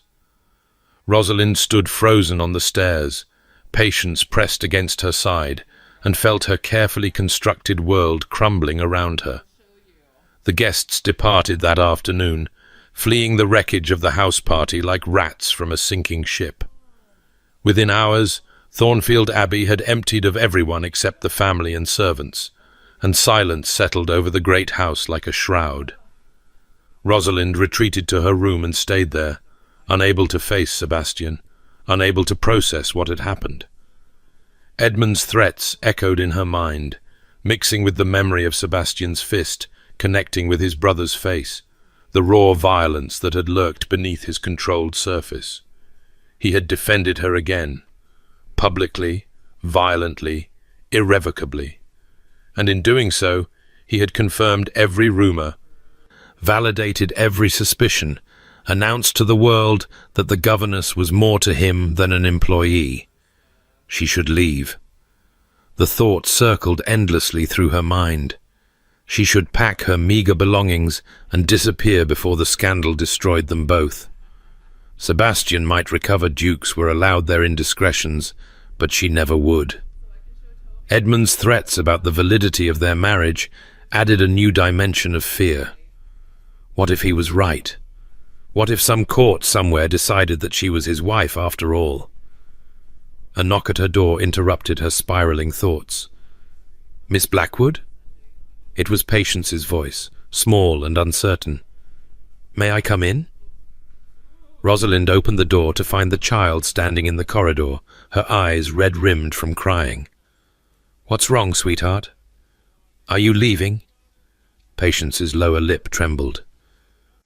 "Everyone says you're going to leave, that you have to leave because of what happened." Rosalind gathered her into her arms, feeling the child's small body shake with suppressed sobs. "Who is everyone?" "The servants. I heard them talking." Patience pulled back to meet her eyes. "Please don't go. You're the only one who stayed, the only one who didn't run away." "Oh, Patience." Rosalind brushed the hair from the child's face. "I don't want to leave you. But sometimes adults have to make difficult choices." "No." The word came out fierce, determined. "I won't let you. Uncle Sebastian won't let you. He loves you, anyone can see that, and you love him, and you love me, and we're supposed to be a family." A family. The word struck Rosalind like a physical blow. It was everything she had wanted, everything she had stopped believing she could have. A home, a purpose, people who would not abandon her when she ceased to be useful. It's not that simple. Why not?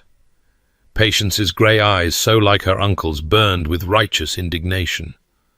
Why can't things be simple? Why does everyone always make things complicated when they don't have to be? Rosalind opened her mouth to explain, to offer some adult rationale about reputation and scandal and the consequences of poor choices. But the words wouldn't come, because Patience was right, or rather, she was asking the right question. Why did things have to be complicated? What exactly was she protecting by leaving, other than a reputation already in ruins? Stay here, she said quietly. I need to speak with your uncle. She found Sebastian in the library, standing before the fire with a glass of brandy untouched in his hand. He turned when she entered, and the raw emotion on his face nearly undid her. I've drafted a letter of reference, he said, before she could speak. For when you seek a new position, it speaks to your character and capabilities without... I don't want a letter of reference. Rosalind. His voice was gentle, defeated. You cannot stay. Not after today. The scandal... What scandal? She moved closer, driven by some force she could not name. Your brother is a fraud and a blackmailer. Everyone who witnessed today's events knows it. If anything, your defense of me will be seen as honorable a gentleman protecting a woman under his care from a villain's persecution. That's a generous interpretation. It's the truth. She stopped before him, close enough to touch. You struck your brother because he threatened me, because he insulted me, because you could not bear to hear him speak of me that way. Yes. The admission came out rough. I could not bear it. Why? He was silent for a long moment, staring into the fire. Then he set down his brandy glass and turned to face her fully. Because I love you. The words fell into the silence between them, simple and devastating. I love you, he repeated, his voice steadying. I love your strength and your practicality and your refusal to be broken by circumstances that would have destroyed lesser women. I love watching you with patience, seeing you bring warmth back into this cold house. I love arguing with you over accounts, reading with you in the library, stealing moments together when the world is not watching. He reached out to take her hands. I love you, and I want to marry you, and I do not care what scandal it causes, or what society thinks, or what my brother threatens, if you will have me. Rosalind stared at him, tears streaming down her face. I'm a governess, she whispered, a woman of no family, no fortune, no connections. Your peers will never accept me. My peers can go hang. A ghost of a smile crossed his features. I have endured their acceptance for 8 years and found it wholly unsatisfying. I find I am willing to trade it for something better. Your reputation was built on duty and coldness and the systematic denial of everything that makes life worth living. I am tired of it, Rosalind. I am tired of being the man everyone expects me to be. I want to be the man I used to be, the one in that portrait in the gallery, the one who believed in happiness. He lifted her hands to his lips. You make me remember how. She was crying in earnest now, tears of relief and joy and the release of years of suppressed longing. Edmund will fight this. He'll make claims about the marriage. My solicitors have already investigated. His arguments have no legal standing. The ceremony was fraudulent from beginning to end. You were never his wife. Sebastian's voice softened. You could be mine, though, if you choose it. She thought of everything she had lost, her savings, her position, her naive belief in happy endings. She thought of everything she had found, a child who needed her, a man who loved her, a home that had begun to feel like her own. She thought of Patience, waiting upstairs, desperate to know if she would stay. Yes, she said. Yes, I choose it. I choose you. Sebastian kissed her then, there in the library where they had first begun to know each other, and the fire crackled, and the night pressed against the windows, and Rosalind finally understood what it meant to be home. Later that night, long after Sebastian had escorted her back to her room with promises of tomorrow and forever, Rosalind sat at her small desk and composed a letter. It was addressed to no one in particular, a record, perhaps, for her own future reference, and it began, I came to this house expecting nothing. I had been deceived, abandoned, stripped of everything I thought I wanted. I believed my life was over. I was wrong. Life, I have learned, has a way of beginning again when we least expect it. In the ruins of one hope, another takes root. In the ashes of one love, false and hollow, a true love emerges. Tomorrow, the Duke of Thornfield will announce his intention to marry his niece's governess. Society will be scandalized, rumors will spread, Edmund Ashworth will rage and threaten, and eventually, I suspect, slink away to whatever fate awaits men who destroy everything they touch.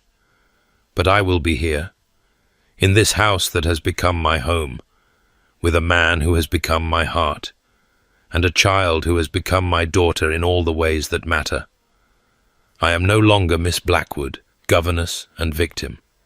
I am Rosalind, beloved, and I am finally home. She folded the letter, tucked it away in her desk, and went to sleep.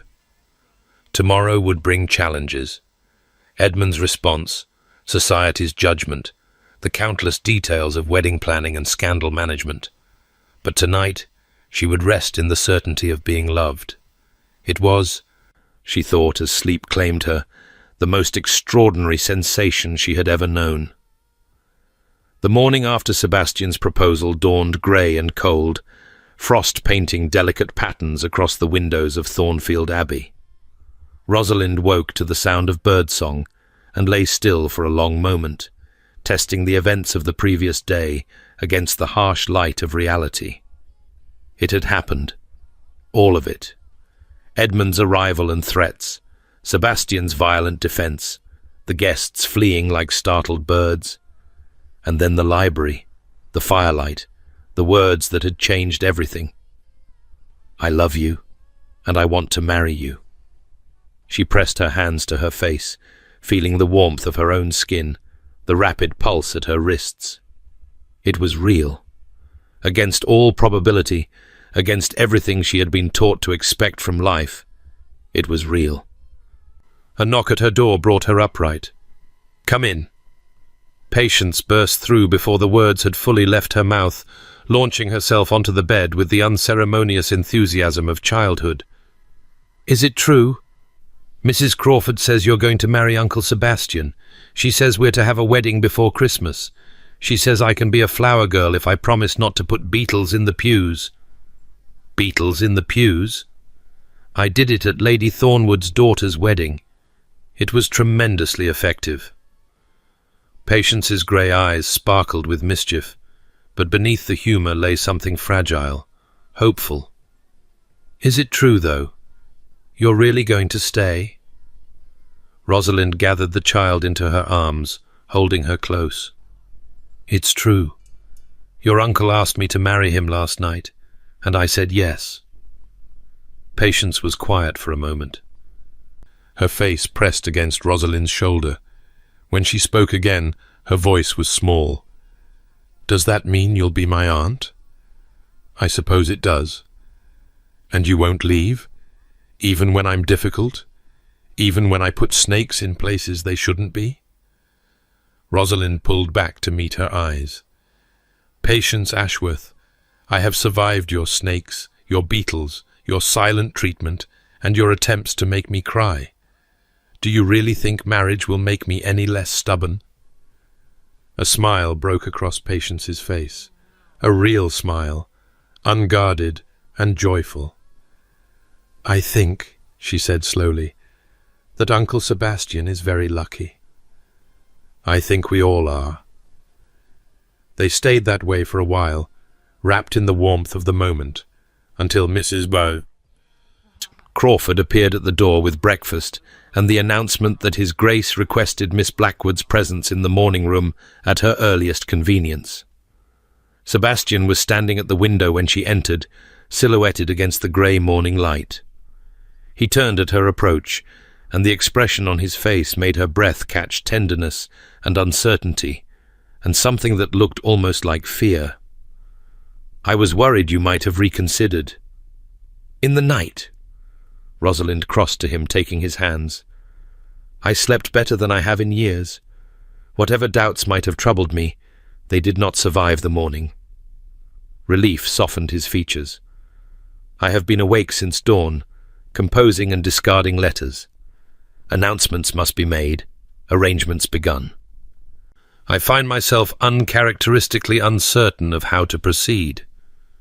That is because you are attempting to manage a wedding as you would manage an estate. She smiled up at him, with lists and schedules and optimal efficiency. But weddings are not drainage disputes, Sebastian. They are celebrations. I have little experience with celebrations. Then we shall learn together. He raised her hands to his lips, pressing a kiss to each palm. I have already written to my solicitor regarding Edmund's threats. The marriage claim has no legal foundation. He was bluffing, as I suspected. But I want the matter settled formally, documented beyond any possibility of future challenge. And Edmund himself? Sebastian's expression hardened. I have offered him a choice, a modest allowance and passage to America, with the understanding that he is never to return to England or contact you again, or I pursue criminal charges for fraud, forgery, and attempted extortion. My solicitors have compiled quite a substantial case. Will he accept the offer? Edmund is many things, but he is not stupid. He knows when he is beaten.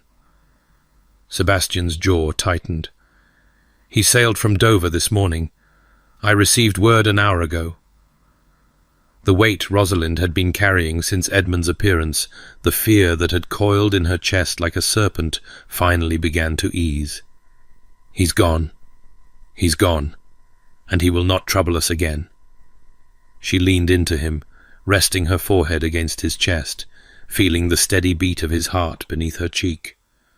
I thought, when he appeared yesterday, that everything was ruined, that the life we were building would be torn apart before it could truly begin. I would not have allowed that. His arms came around her, holding her close.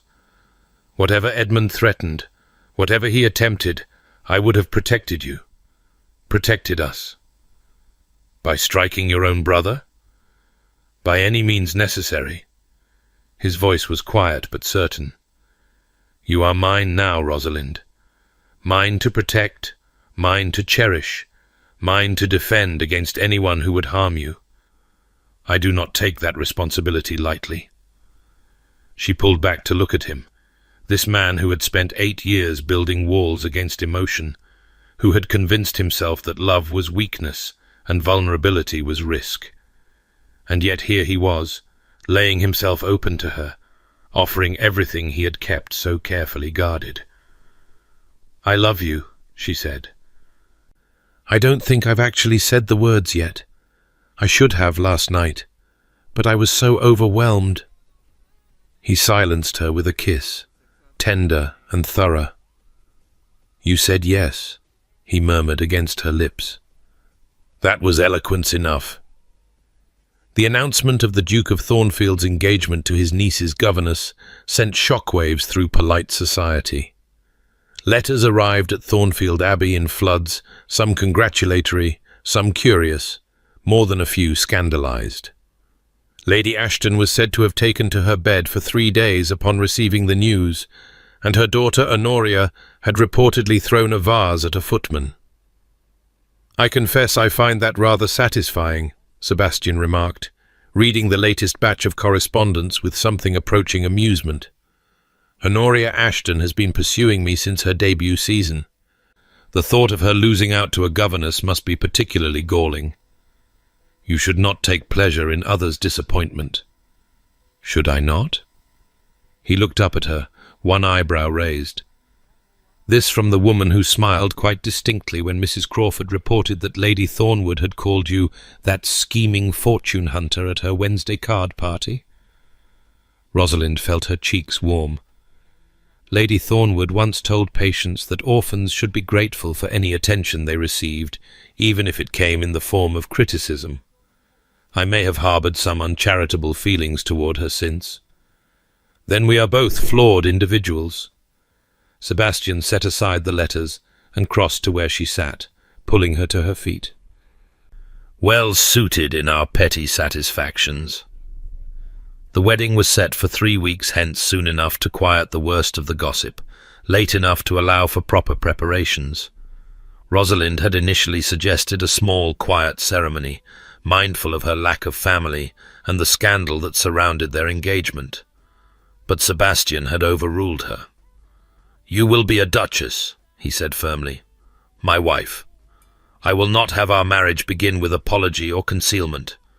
We will wed in the Abbey Chapel, with witnesses and celebration, and anyone who disapproves may stay home." And so the preparations began in earnest. The Abbey Chapel was cleaned and decorated, flowers ordered despite the season, a wedding breakfast planned that would feed half the county. Mrs. Crawford threw herself into the arrangements with military precision, managing everything from guest lists to menu planning with the efficiency of a general marshalling forces. Through it all, Rosalind found herself pulled in 100 different directions, dress fittings and etiquette lessons and consultations about household management. She was to be a duchess, and duchesses apparently required training. "It is ridiculous," she confessed to Patience one afternoon, collapsing into a chair in the schoolroom after 3 hours with a woman who had been hired to instruct her in proper forms of address. "I have managed households before. I have organized children and servants and difficult personalities. Why must I learn 17 different ways to address a viscountess?" "Because society is ridiculous." Patience looked up from her book with a wise expression far beyond her years. "That's what Mother always said. She hated it, all the rules and the customs and the endless pretending. She said the only genuine people she ever met were the servants and the children." "Your mother sounds like someone I would have liked." "You would have loved her." Patience's voice softened. "And she would have loved you. She always said Uncle Sebastian needed someone to crack him open, someone brave enough to see past the ice." Rosalind reached out to brush a strand of hair from the child's face. "I am not particularly brave." "You stayed." Patience met her eyes. "When everyone else ran away, you stayed. That's braver than anything." The words settled into Rosalind's heart, warming her against the November chill. She had spent so long thinking of survival as mere endurance, the simple act of continuing when everything conspired against her. But perhaps survival was its own form of courage. Perhaps choosing to remain, to hope, to love despite every reason for fear, perhaps that was the bravest thing of all. The week before the wedding brought an unexpected visitor. Rosalind was in the morning room, reviewing seating arrangements with Mrs. Crawford, when a footman appeared to announce that a Mrs. Pemberton had called. "Mrs. Pemberton?" Rosalind looked up in surprise. "From the house party?" "The same, miss. She says she has business with you specifically." Rosalind exchanged a glance with Mrs. Crawford, who shrugged slightly. "Show her in." Mrs. Pemberton entered with the same knowing smile Rosalind remembered from that fateful dinner, her shrewd eyes taking in the morning room's comfortable arrangements with evident approval. "Miss Blackwood, or should I say, the future Duchess." I confess I was not entirely surprised when the announcement arrived, though my husband nearly choked on his breakfast. "Mrs. Pemberton." Rosalind rose to greet her. "I did not expect to see you again." "No, I imagine not, but I found I could not let the occasion pass without offering my congratulations in person." Mrs. Pemberton settled into the offered chair with the ease of a woman entirely comfortable in any setting, and without sharing a piece of information that may be useful to you. "Information?" "About Edmund Ashworth." Mrs. Pemberton's expression grew serious. "I heard he fled to America after the unpleasantness at the house party. But before he left, he attempted to call on my husband seeking a loan, or perhaps an ally. My husband refused him, of course, but they did speak briefly." Rosalind's stomach tightened. "What did he say?" "He was drunk, which made him careless. He spoke of you rather ungallantly, I might add, and of his brother, and of his conviction that the Duke's attachment to a governess could not possibly be genuine. He seemed to believe that Sebastian was motivated entirely by guilt and obligation, that once the novelty wore off, he would regret the match." "And you tell me this because?" "Because I want you to know that he is wrong." Mrs. Pemberton leaned forward, her gaze intent. I watched Sebastian Thornfield at that house party. I watched him watching you. I have been observing men and their behavior for 30 years, Miss Blackwood, and I know the difference between guilt and love. Your Duke loves you, genuinely, deeply, and if I am not mistaken, for the first time in his life. Rosalind felt tears prick at her eyes. You barely know either of us. I know what I see, and I see a man who has been dead inside for years suddenly coming back to life. I see a woman who has every reason to distrust happiness, finally allowing herself to accept it. Mrs. Pemberton smiled. I came here today because I wanted you to hear it from someone outside your household. Someone with no reason to flatter or deceive. Sebastian Ashworth loves you. Whatever his brother said, whatever doubts you may harbor, do not let them poison what you are building. The tears spilled over, and Rosalind wiped them away impatiently. Thank you, Mrs. Pemberton. I don't know what to say. Say nothing. Just be happy. Mrs. Pemberton rose, smoothing her skirts. And when you are settled as Duchess, perhaps you might invite me to tea. I find I rather like you, Miss Blackwood. It would be pleasant to have a friend at Thornfield Abbey. After she left, Rosalind sat for a long moment, Mrs. Pemberton's words echoing in her mind. I know the difference between guilt and love.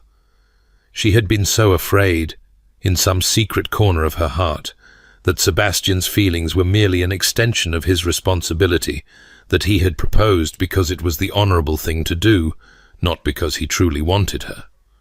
But Mrs. Pemberton had seen what she had been too close to observe, and her words, offered with the frank certainty of a disinterested witness, finally laid that fear to rest. Sebastian loved her, not from guilt, not from obligation, but truly, genuinely, completely. And in 3 days, she would become his wife. The morning of the wedding dawned clear and cold, the first frost of true winter painting the grounds of Thornfield Abbey in silver and white. Rosalind woke before dawn, too anxious to sleep, and stood at her window watching the sun rise over the distant hills. Today, everything would change. She would walk into the chapel as Miss Blackwood, governess and nobody, and emerge as the Duchess of Thornfield. The transformation still seemed impossible, a fairy tale she had stumbled into by accident rather than a reality she had earned. But it was real. The dress hanging in her wardrobe was real cream silk and Brussels lace, more beautiful than anything she had ever owned. The ring that Sebastian had presented her last week was real, a sapphire surrounded by diamonds, a family heirloom that had belonged to his mother and grandmother before her. The life stretching before her, full of love and purpose and belonging, was real. A knock at her door heralded Patience, who entered in her flower girl dress, pale blue silk, with a sash of deeper sapphire, looking equal parts excited and terrified. Mrs. Crawford says you have 1 hour before the ceremony. She sent me to make sure you were awake. I've been awake for hours. So has Uncle Sebastian. I saw him pacing in the library at 5 o'clock this morning. He looked like he might be sick. Despite her own nervousness, Rosalind laughed. He is not the only one. You're not having second thoughts? Patience's voice held a thread of anxiety. You're not going to run away? I am not going to run away. Rosalind crossed to the child, kneeling to meet her eyes. I am going to walk into that chapel, and I am going to marry your uncle, and then I am going to spend the rest of my life being your aunt and your friend and your teacher. Nothing in this world could make me run away from that. Patience's face crumpled, and she threw her arms around Rosalind's neck. I'm glad, she whispered. I'm so glad you stayed. So am I, sweetheart. So am I. The chapel was filled with candlelight and flowers when Rosalind finally made her way down the aisle, her hand tucked into the arm of the elderly vicar, who had agreed to escort her in the absence of any male relatives. The guests were a blur of faces, some friendly, some curious, some clearly skeptical of this unconventional match. But Rosalind barely noticed them. All she could see was Sebastian. He stood at the altar in his finest clothes, his dark hair carefully arranged, his grey eyes fixed on her with an intensity that made her breath catch. And as she drew closer, she saw something she had never expected to see on that controlled, careful face. Tears. The Duke of Thornfield, who had not cried at his parents' funeral, who had maintained perfect composure through every tragedy and trial of his adult life, stood at the altar of his family chapel, with tears streaming openly down his cheeks. "You came," he said, when she reached him, his voice rough with emotion. "I kept thinking, I kept being afraid. I'm here." She reached up to touch his face, wiping away the tears with gentle fingers. "I will always be here." The ceremony passed in a blur of ancient words and solemn vows. Rosalind heard herself promising to love, honor, and cherish. Heard Sebastian's voice break slightly as he pledged the same. She felt the weight of the ring sliding onto her finger, felt the vicar's blessing fall over them like a benediction, felt Sebastian's arms around her as they kissed for the first time as husband and wife. And then it was over, and she was a duchess, and the chapel erupted in applause. The wedding breakfast was a grand affair, the dining room filled with neighbours and tenants, and the few members of society who had been brave enough to accept the invitation. Toast after toast was offered to the Duke and Duchess, to their health and happiness, to the future of Thornfield Abbey. Sebastian bore it all with reasonable grace, though Rosalind caught him glancing at her frequently, as if reassuring himself that she was real. It was late afternoon before they finally escaped the celebrations, retreating to the library, their library, the place where everything had truly begun for a few moments of quiet. "How do you feel, Your Grace?" Sebastian asked, drawing her into his arms. "Strange." Rosalind leaned into him, savouring the warmth of his embrace. "Like I've stepped into someone else's life and found it fits perfectly." "It is not someone else's life. It is yours. Ours." He pressed a kiss to her temple. "I have been waiting all day to have you to myself." "You have me now." "Not quite."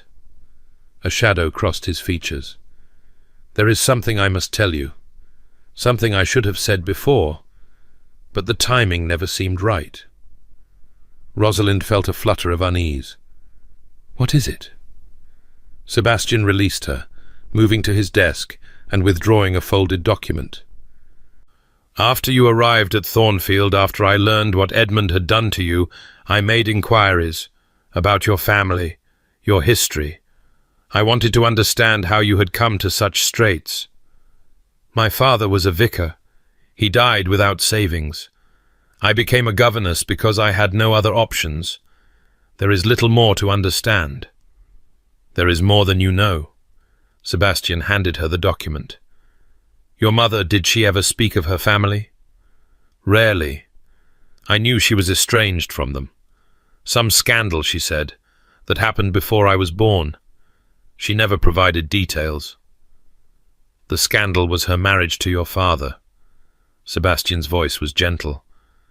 "Your mother was born Helena Ashworth. She was my father's youngest sister." The document slipped from Rosalind's nerveless fingers. "What?" "She ran away to marry a penniless clergyman when she was 17. My grandfather disowned her immediately. He forbade any member of the family to contact her, and after his death, my father maintained the estrangement. I was only a child when it happened. I have no memory of her at all." Rosalind's mind reeled. "You're telling me we're related?" "Cousins." Sebastian's eyes held hers. "When I investigated your background, I discovered the connection. I should have told you immediately, but you were still deciding whether to trust me." The realization clicked into place. "That's why you believed my story so easily. Why you offered me employment without real hesitation. You knew I was family. I suspected.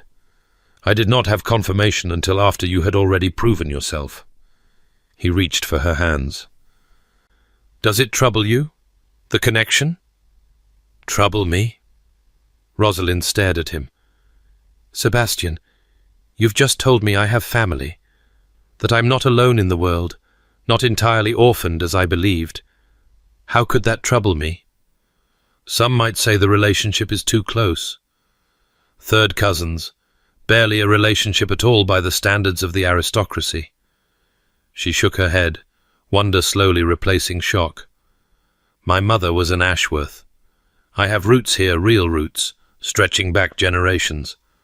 I belong here not just because you chose me, but because you were always meant to be here. Sebastian's voice was soft. That is what I believe. When you arrived at my door, lost and deceived and desperate, I thought I was doing a duty, atoning for my brother's sins. But now I think you were coming home. Rosalind felt tears sliding down her cheeks again. She seemed to do nothing but cry lately, though these were tears of joy rather than sorrow. You should have told me sooner. I know. I was afraid you might think my proposal was motivated by family obligation rather than genuine feeling, that you might doubt my love. I could never doubt your love. She reached up to cup his face, gazing into the grey eyes that had become the centre of her world. Not after today. Not after seeing you cry at the altar like a sentimental fool. He laughed, a real laugh, full and warm, and pulled her close. I am a sentimental fool. You have made me one. Then we are well matched. I have been a fool for far longer than you. They stood together in the fading afternoon light, husband and wife, holding each other in the library where they had first begun to understand what might be possible between them. Outside, the wedding guests were finally departing, carriages rolling down the long drive toward homes and gossip and the ordinary business of living. But for Rosalind, for the Duchess of Thornfield, née Blackwood, born Helena Ashworth's daughter, ordinary life was finally, beautifully over. In its place was something extraordinary, a love she had stopped believing in, a family she had never expected, a future bright with possibility. Come, Sebastian said at last, drawing back to look at her. Patience is waiting. She was very insistent that we not miss dinner, something about a special dessert she helped cook prepare. I suspect it will involve beetles. Almost certainly. He smiled, tucking her hand into his arm. Welcome to your family, Rosalind. I hope you are prepared for the chaos. I have been preparing for chaos my entire life. She smiled back at him, her heart full to bursting. I find I am rather looking forward to it. 7 years later, the nursery at Thornfield Abbey was never quiet anymore. Rosalind stood in the doorway, watching the controlled mayhem with a smile. 3-year-old James had gotten hold of his older brother's wooden soldiers and was conducting an enthusiastic battle across the carpet.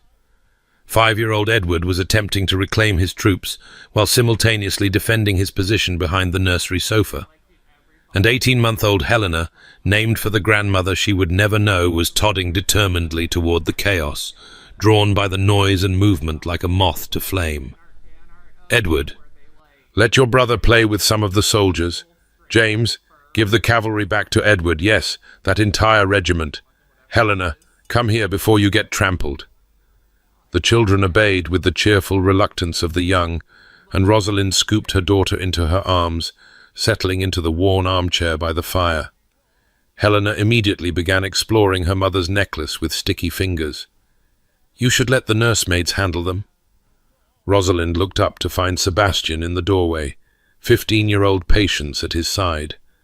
Her husband was dressed for riding, his dark hair silvered further at the temples now, his face softened by years of happiness.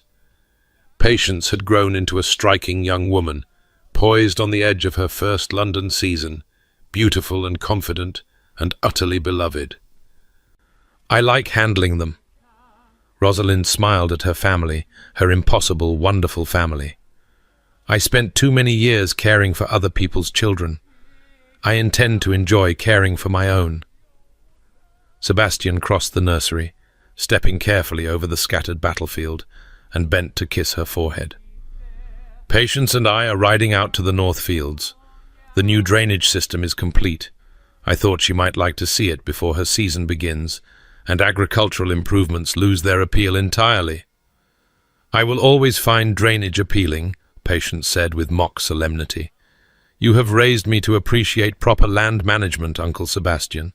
I cannot simply abandon it because society expects me to care only about gowns and gossip.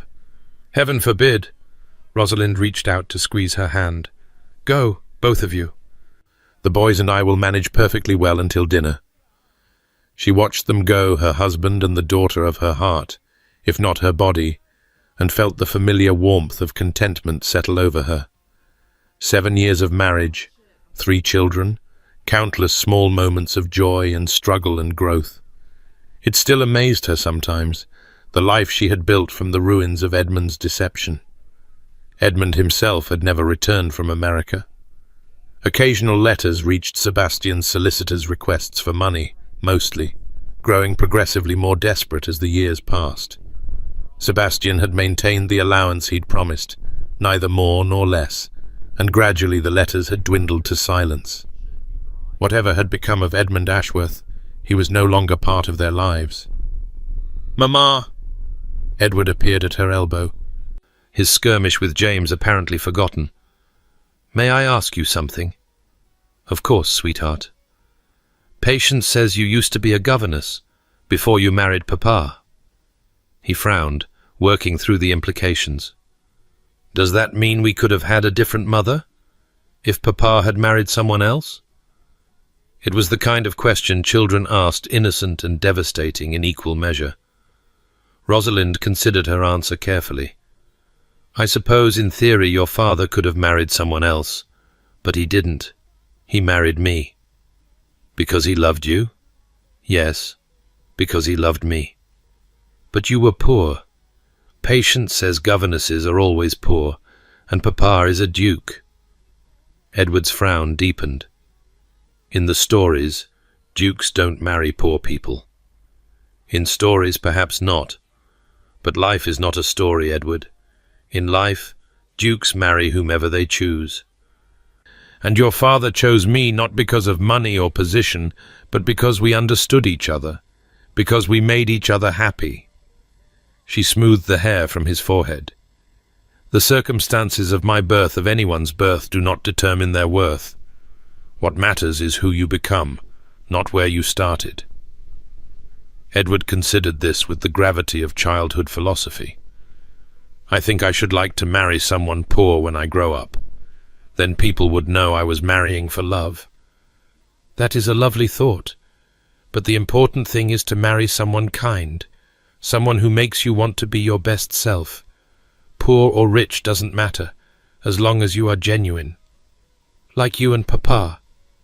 "Yes." Rosalind smiled, her heart full. "Like me and Papa." James chose that moment to launch a renewed assault on Edward's soldiers, and the philosophical discussion dissolved into shrieks and negotiations. Rosalind refereed as best she could with Helena still in her arms, the comfortable chaos of motherhood surrounding her. Later that evening, after the children were in bed and Patience had retired to prepare for the round of pre-season activities that would consume her coming months, Rosalind found Sebastian in the long gallery, standing before the portrait of his younger self. She had noticed him here before, always late at night, studying the image of the man he used to be. But tonight, something was different. Tonight, when he turned to face her, there was no shadow in his eyes, only peace.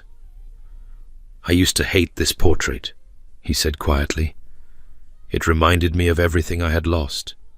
The openness, the hope, the belief that life would be kind." Rosalind moved to stand beside him, threading her fingers through his. "And now?" "Now I see a young man who did not yet know what he was capable of, who had not been tested by loss or hardened by responsibility. He turned to look at her, his grey eyes warm. I am not that man anymore. I never will be again. But I think I have become someone better. You have. Because of you. He brought her hand to his lips. You saved me, Rosalind. You came into my life when I had given up on happiness, and you showed me that it was still possible, that I was still capable of love, of joy, of all the things I had tried so hard to kill. You saved yourself, she corrected gently. I merely showed you the door. You chose to walk through it. Then we saved each other. He smiled, that rare, full smile that transformed his face, that she had once seen only in portraits and now saw daily. Is that not the nature of love? Mutual rescue? I suppose it is. She leaned into him, feeling the solid strength of his body, the steady beat of his heart. I never expected this life, you know. When I arrived at Thornfield, I expected to be turned away. I expected the worst, because the worst was all I had ever known. And instead, I found everything. She looked up at him, this man who had been cold and become warm, who had been closed and become open, who had loved her against all reason and probability. A husband, children, a family that chose me when I had no one, a home where I belong. You will always belong here. Sebastian's voice was rough with emotion. You will always belong with me. They stood together in the gallery, surrounded by generations of Ashworths, their joined hands a bridge between past and future. The portrait of young Sebastian looked down at them innocent, hopeful, unaware of the trials to come or the love that would heal them. And Rosalind thought of the woman she had been 7 years ago, standing in this same gallery, looking at that same portrait, wondering what had happened to turn a warm young man into a cold duke. She had not known then that she would be the answer, that her presence would crack the ice, that her love would call him back to himself. She had come to Thornfield expecting nothing, expecting ruin and rejection, shame and solitude. Instead, she had found her way home. Come to bed, Sebastian murmured against her hair. The children will wake early, and I have plans that require energy.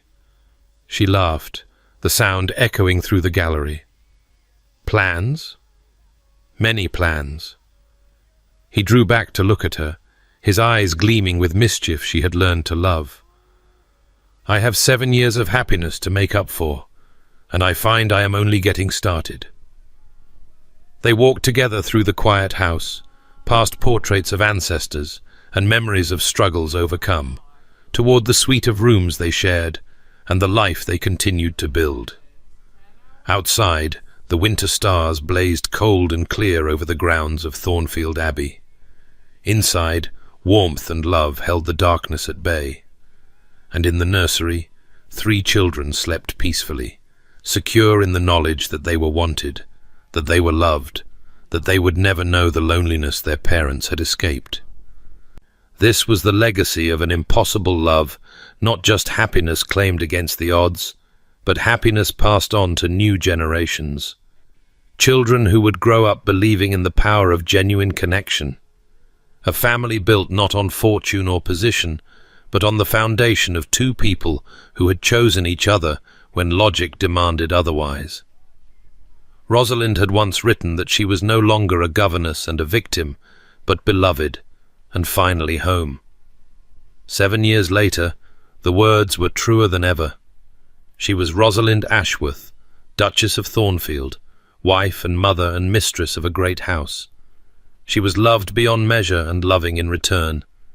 She had survived deception and despair, and emerged into a life more beautiful than any she had dared to imagine. She was home, and she would never leave again.